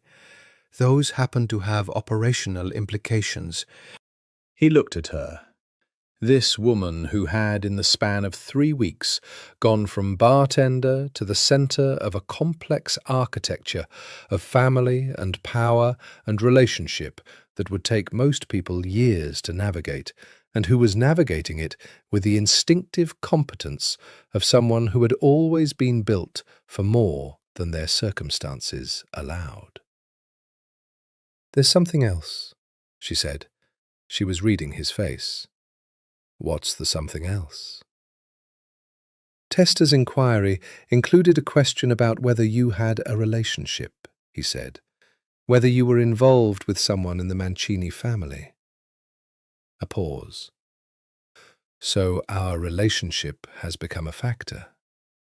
Yes. Does that change what you want? She said, not anxiously, purely. No, he said. He said it without needing to think about it, which was its own kind of answer. She was quiet for a moment. Then she crossed the room and sat beside him on the window side of the living room, close enough that they were touching at the shoulder and knee, and she pulled out her phone. "I'm going to call Barone," she said. "Tell him just enough," Dante said, "that Testa has been asking questions, that you wanted him to know. Don't give details about the source." "I know how to have a careful conversation," she said, and the slight edge in it was not irritation. It was the edge of someone reminding you that they are capable. "I know you do," he said. "I'm managing the habit of protecting you." She looked at him sideways. "Manage it better." "I'm working on it," he said. She made the call. He sat beside her and listened to one end of it. Valentina's voice, even, precise, giving Barone the minimum necessary information in the most useful form. Barone's voice was audible to Dante as a low register without words, and what he heard in it was unmistakably alarm.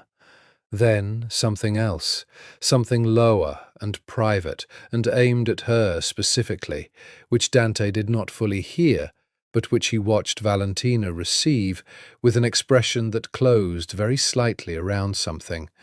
Not warmth exactly, but its structural possibility. When she hung up, she was quiet for a moment. "He said he'd deal with Testa," she said. "Do you believe him?" She thought about it honestly. "Yes," she said. "I think he's genuinely trying." Dante absorbed this. How was it, talking to him? She thought about the answer the way she thought about things that mattered, with full seriousness, not making it neat. "Strange," she said finally. "Like speaking into something that has always been there and that you've never had the language for." She paused. "Not bad, just—" She paused again. "Incomplete. Like the first word of a sentence that might get finished eventually." He nodded. He put his arm around her then, not theatrical, just, "I'm here, you're here, this is what that means." And she leaned into it with the ease of someone who had decided, very deliberately, to allow this particular thing. "Dante," she said against his shoulder. "Yes." "Thank you for coming to get me." "I'll always come to get you," he said. She was quiet for a moment. Then, softly, "Don't make promises you can't audit." "That one I can audit," he said. 2 weeks later, the truce began to crack. Not broke, not yet. But the fracture lines were visible to anyone who knew where to look, and Dante had been looking at fracture lines his entire adult life. The Russo family, which had been the neutral party and which the truce's architecture partly depended upon, was making moves in the west side that tested the agreed limits. Barone, to his credit, had handled Testa. How exactly Dante didn't know, and chose practically not to ask. But the handling had costs of its own, and the costs had shifted the balance of Barone's New York alliances in ways that were still being calculated. Enzo was calm. Enzo was always calm. The calmness was the thing Dante had been reading since he was 11 years old, and what he read in it now was not peace, but management. The particular quality of someone controlling a situation that required constant pressure to hold. "The next 60 days are critical," Sal told the table. "The Russo situation needs to be addressed directly. If it isn't, Barone will read inaction as weakness, and the calculus of the truce changes." "What kind of address?" Dante said. "A meeting.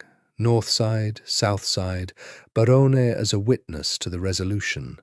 A full accounting of the Russo violations in front of all parties." It was the right move. Dante knew it was the right move. He also knew what it meant. A gathering of three factions in a room, each with full knowledge of the other's vulnerabilities and the possibility of that going wrong in multiple directions at once. "I want Valentina out of the city when it happens," he said. The table was quiet for a moment. "That's your concern," Enzo said, neutral. A statement of jurisdiction, not interference. "Yes," Dante said. He told Valentina that evening. He told her plainly. The truce was under stress. There was a meeting being arranged. He wanted her somewhere safe while it happened. She listened, and then she said, "No." He looked at her. "I'm not leaving the city because something might happen," she said. "I've lived in Chicago my entire life. I don't leave when things get difficult." "This is specific," he said. "This is targeted stress on an agreement that involves your name and your connection to Bologna and the Mancini family. You're not abstract to this, Valentina. You're a named variable." "I know that," she said, "and I'm telling you, I'm not leaving."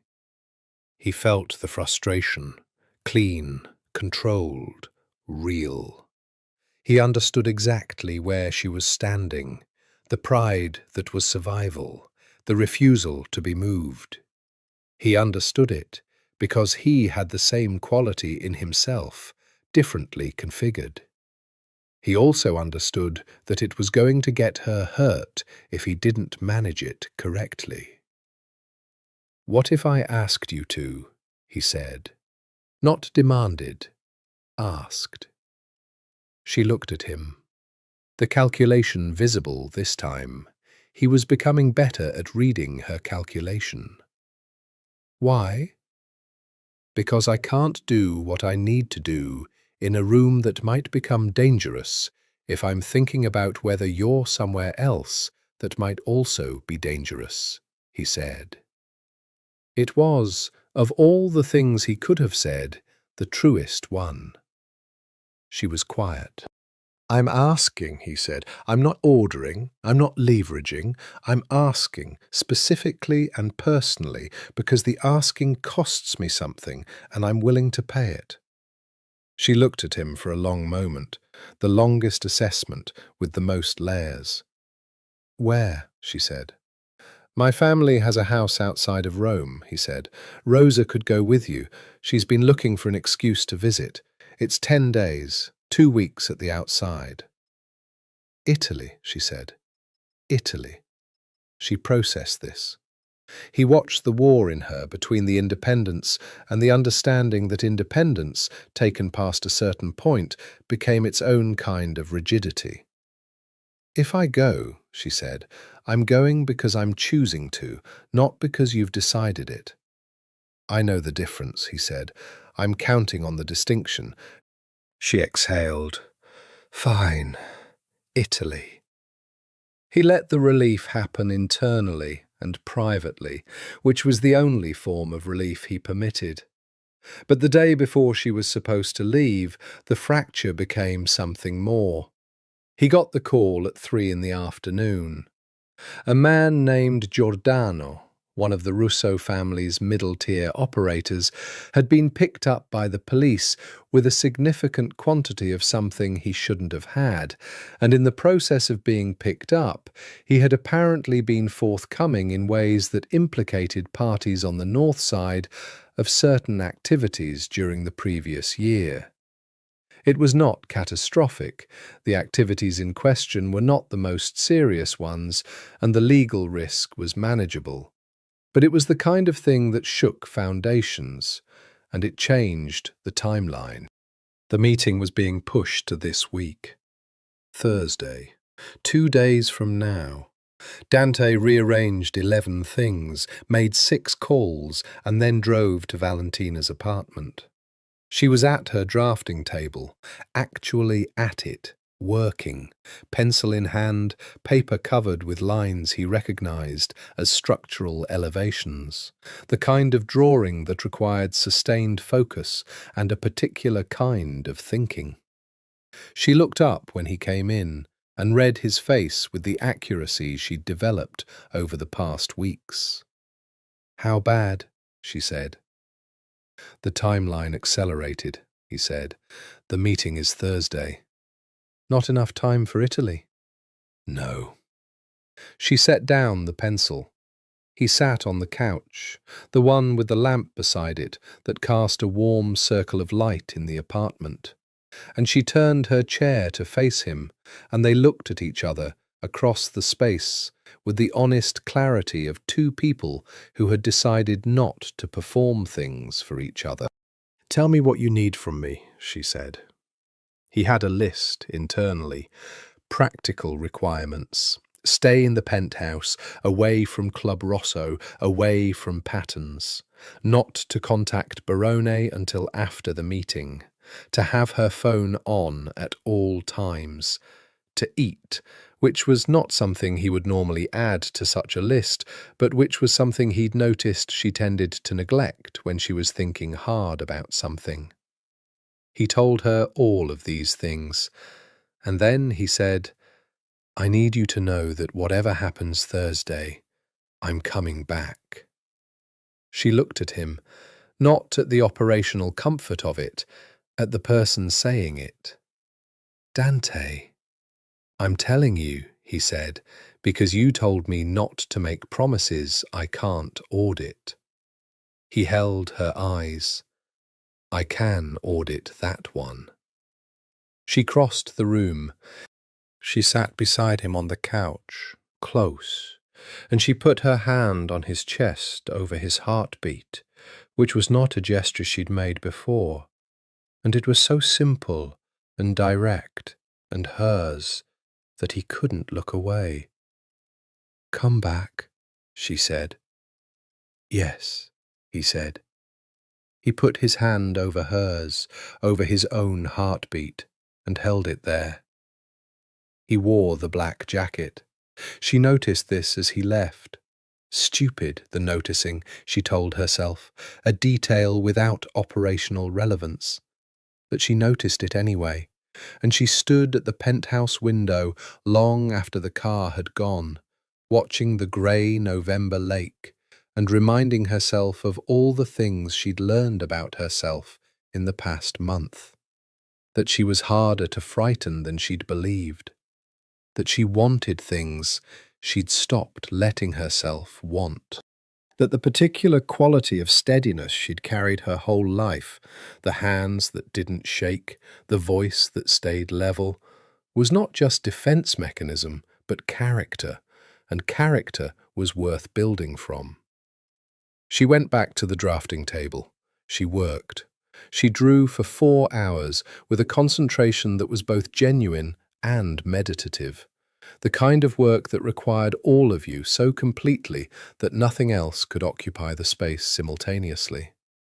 She was designing a building, a specific building in a specific place, a residential structure in a neighborhood she knew, with the proportions she'd been developing in her mind for years, with the relationship to light and street that she'd thought about since she was 12.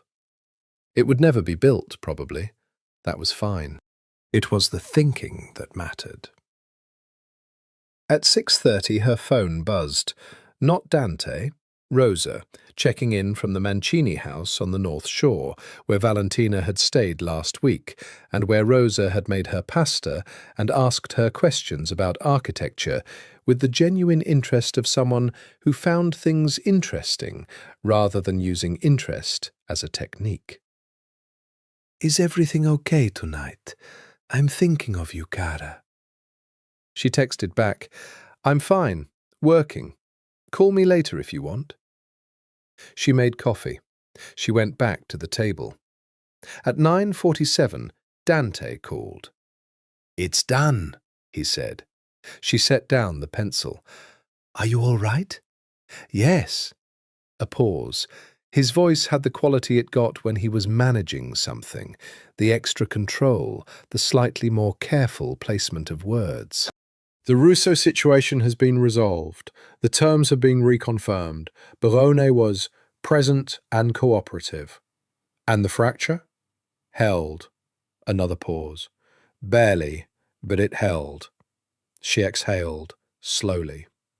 "Come back," she said. "I'm already in the car," he said. He arrived in 20 minutes. She opened the door before he could use his key. He stood in the hallway, in the black jacket that had collected the cold of a November night, and he looked at her with those dark eyes that had been paying attention to her for a month, and she looked back at him, and then she pulled him inside by the lapel of the jacket, and he came, and she wrapped her arms around him, and he folded around her with the complete absence of the usual careful distance. They stood in the doorway for a long time. "How close?" she said into his shoulder. "Close enough," he said. "Not the closest." "That's not reassuring." It wasn't meant to be. His arms tightened slightly. "I told you I'd come back." "You did." "Are you going to let me take credit for it?" She made a sound that was involuntarily a laugh. "No," she said, "but I'm glad you're here." "Veil," he said quietly. Just that. She turned her face and pressed it into his neck, and felt, for the first time in a very long time, the particular physical reality of being held by someone who had decided you were worth holding on to. Later, after the coffee she made him, after the account of the meeting that he gave in his careful way and she received in hers, after the point at which conversation became presence and presence became the only necessary thing, she sat with him in the low light of the apartment, and she said, "I want to tell you something." He looked at her. "I've been managing alone for a long time," she said, "not because I'm noble, because I didn't trust the alternative, because every time someone offered to hold a piece of it, they either dropped it, or they held it wrong, or they wanted something back that I couldn't afford to give." She paused. "I'm telling you that because I want you to understand what it means that I'm not managing alone right now." He was very still, listening. "It means I trust you," she said, "specifically, the way I trust almost nobody." She looked at him. "I want you to hold that carefully." He looked at her for a long time. The dark eyes and the total attention, and the thing beneath it that was real, that had been real since the beginning, that he had tried to file away and failed to file away, and had finally, in the past month, stopped trying to file away. "I will," he said. "I will hold it carefully." And then, "Valentina, Vale." He said her name with the same weight as the first night, but different now. Not the weight of a question, but the weight of something known. "I love you." She received this with the complete seriousness it deserved. She looked at it from every angle, the way she looked at everything, because she had learned not to accept anything she hadn't examined. "I know," she said. "I know you do." "And?" She smiled then, the real smile, unguarded, the one she kept in reserve. "And I'm getting there," she said. "I'm almost there."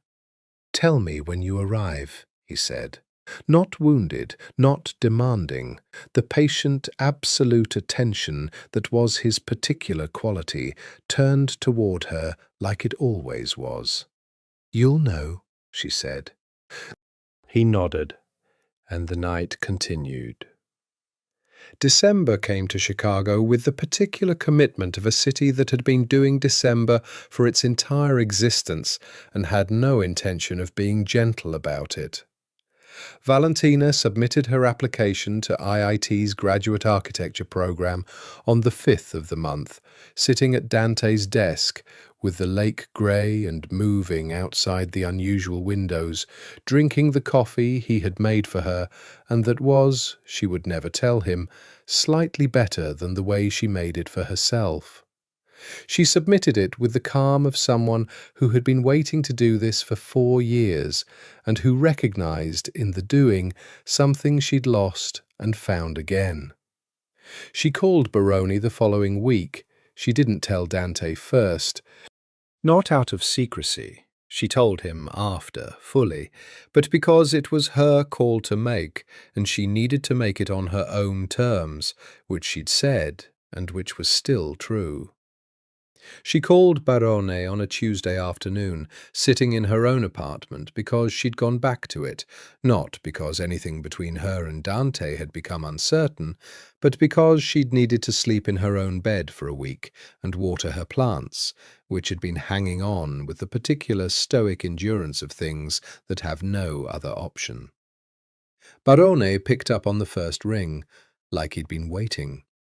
They talked for an hour and a half. She did not forgive him.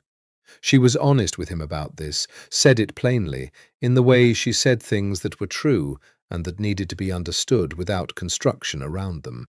I'm not calling to offer you something you didn't earn. I'm calling because you're a fact of my life now, and I'd rather deal with facts directly than let them accumulate behind me.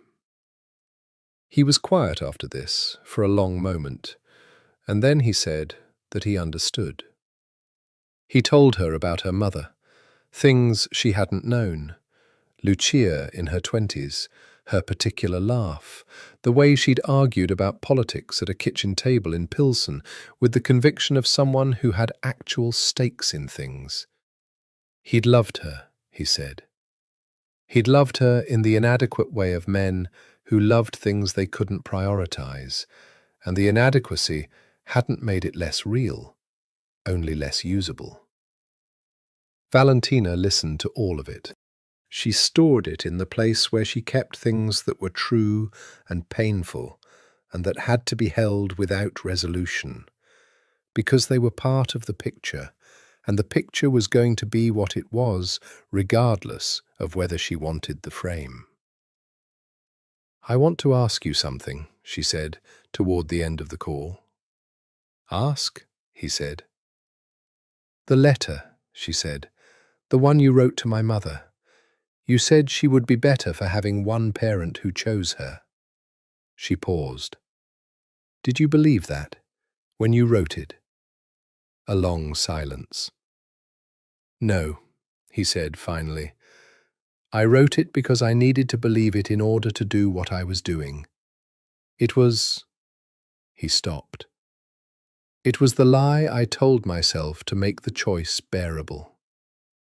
She absorbed this. Thank you for telling me the true version. You would have known if I'd given you anything else, he said. Yes, she said, I would have. She hung up and sat for a moment in her own apartment, in her own life, with the familiar shapes of it around her. The drafting table, freed of its mail, with the elevation drawings of the hypothetical building she'd been developing, the books, the window that faced the street, and the particular quality of grey winter light that Chicago offered in December as a kind of brutal gift. Here is what light looks like when it's trying its hardest. She called Dante. It went all right, she said. Tell me, he said.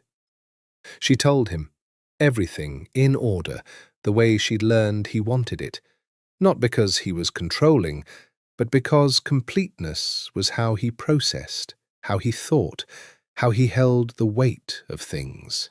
She told him about Lucia and the kitchen table arguments, and the way Barone had said, the lie I told myself, with the quality of a man carrying it correctly at last. When she finished, there was a silence on his end that was its particular texture of thinking. Are you all right? He said. Yes, she said. I'm actually all right.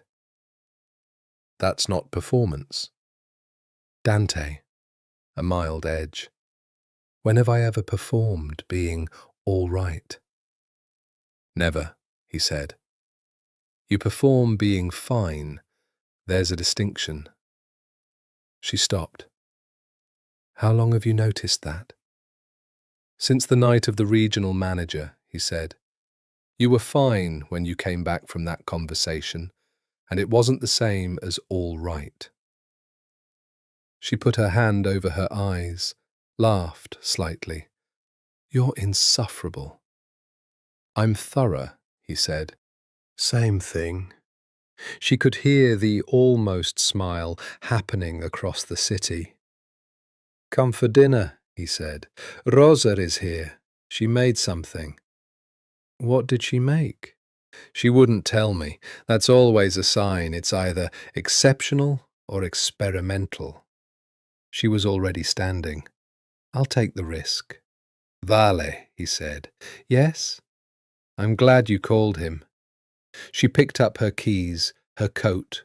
The reflex of leaving the apartment still included the brief inventory of exits and alternatives, the habit her mother had built in her at 9 years old, in a bad building, in the wrong city, in the wrong year. She had come to think of it not as fear, but as attention, as the way her particular body moved through the world. So am I, she said. She went. January. The acceptance letter from IIT arrived on a Tuesday morning, and Valentina read it twice, once fast, with the greedy first read of something she'd been wanting, and once slowly, the way she read things that mattered, for the full weight of every word. She was sitting at the drafting table in Dante's apartment, which had become, in the 3 months since a tall man had walked into Club Rosso and changed the particular architecture of everything, something that felt like hers. Not entirely his, not entirely separate, something that was the result of 2 people who had decided, each in their own deliberate way, to stop managing alone. She held the letter for a moment. She thought about 12 years old and the floor plans in the notebook margins. The dream that had been put away but not destroyed, stored somewhere cold and careful, the way the important things were stored when life required you to be pragmatic. She thought about her mother, about Lucia, who had wanted something better and had not always gotten it, who had carried a secret for 25 years with the intention of kindness and the effect of deprivation, who had been funny and complicated and present in all the ways that people who loved enormously were present, filling the room with their wanting and their giving in equal measure. She thought about a letter on cream paper, written with a fountain pen that contained both a cowardice and an honesty. She will be better for having one parent who chose her. The lie the writer had needed to believe, the truth that contradicted it, that you were not better for less, only differently shaped. She had been shaped by the having of one parent who chose her.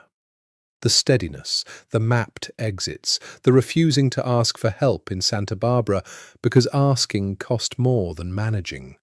All of it was the shape of a person formed by a particular set of circumstances.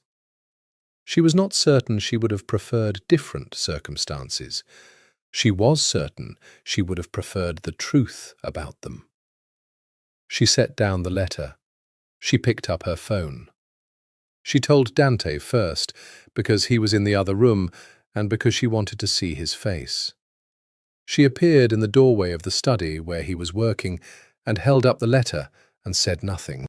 He looked at it, then at her.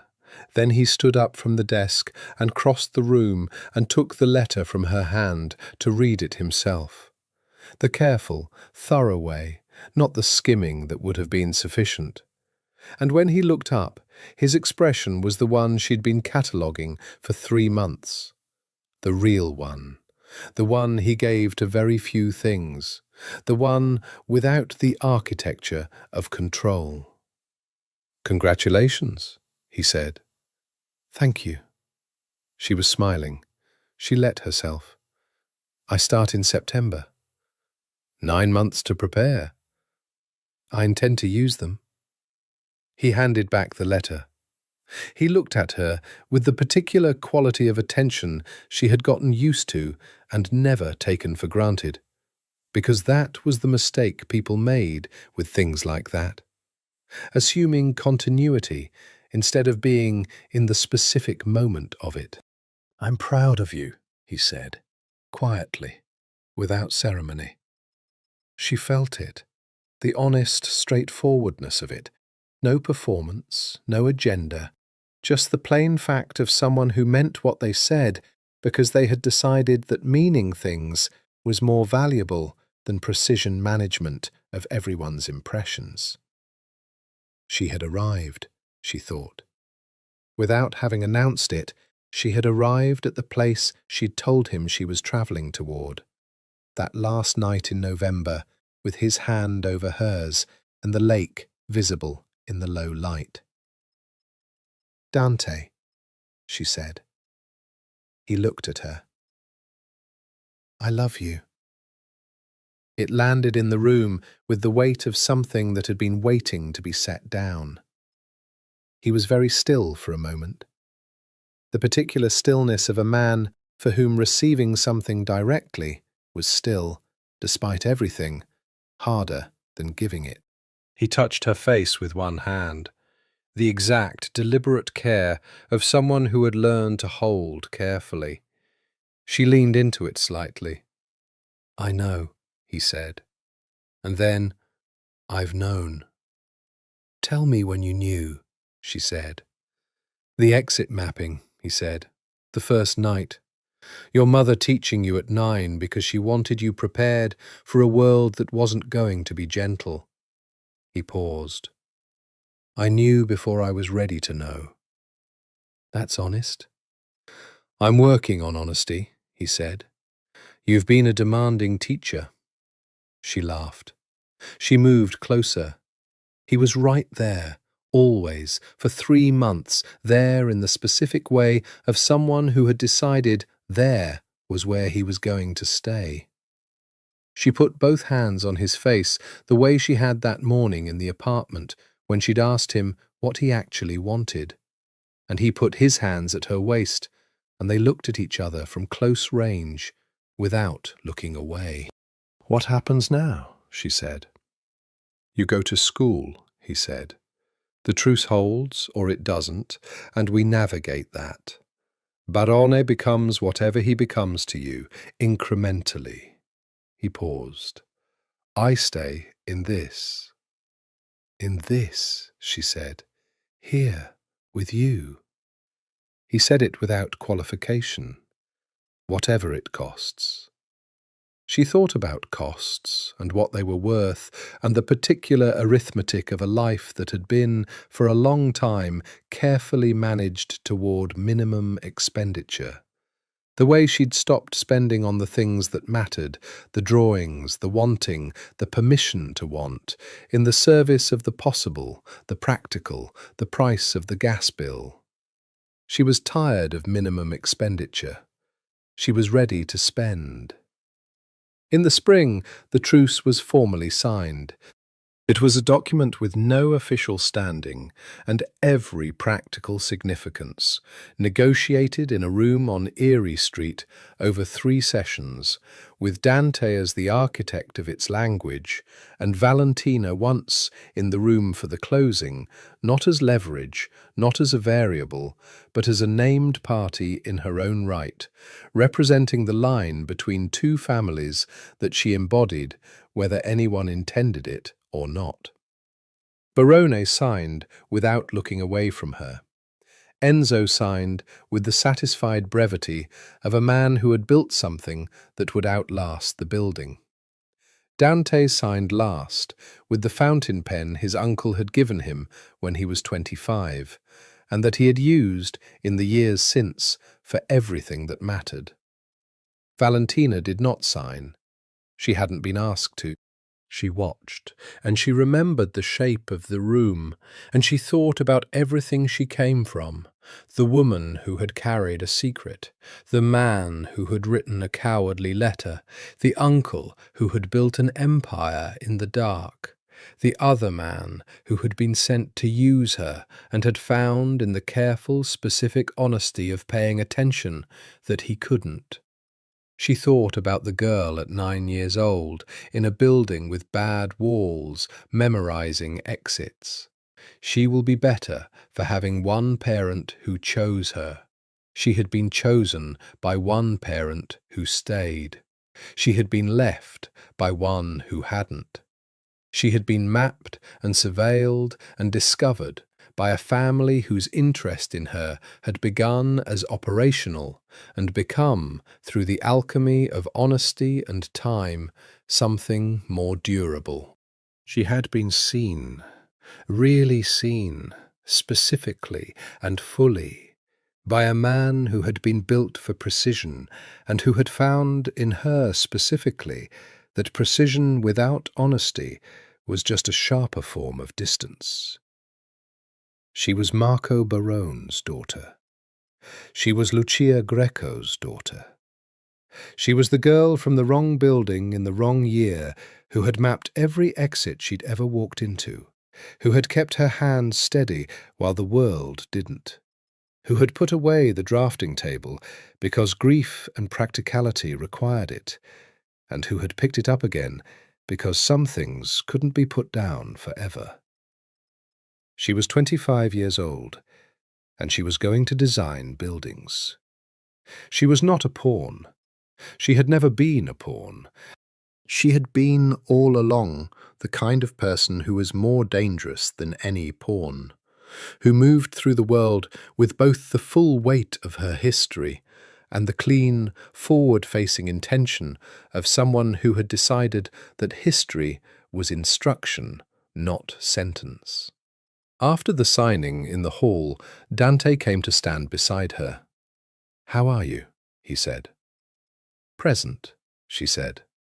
The truest version of fine, which was not the managed version she used when she needed people to stop asking. He understood the distinction. He always understood the distinction. They walked out of the building on Erie Street into the early spring afternoon, into Chicago in March, which was ugly and raw and full of the specific stubborn life of a city that had decided cold was not a deterrent. The lake was still grey. The light was the kind that didn't pretend to be warmer than it was. She took his hand. He held it with care, with the specific, practiced care of someone who had been told to hold things carefully and who had taken the instructions seriously, who had built it into the new architecture of who he was becoming, not away from the man he'd been, but past the limits of what that man had allowed himself. They walked. Behind them, on the 4th floor of an unremarkable building, the document with its signatures dried.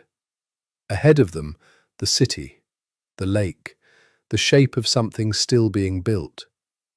She had steady hands. She always had.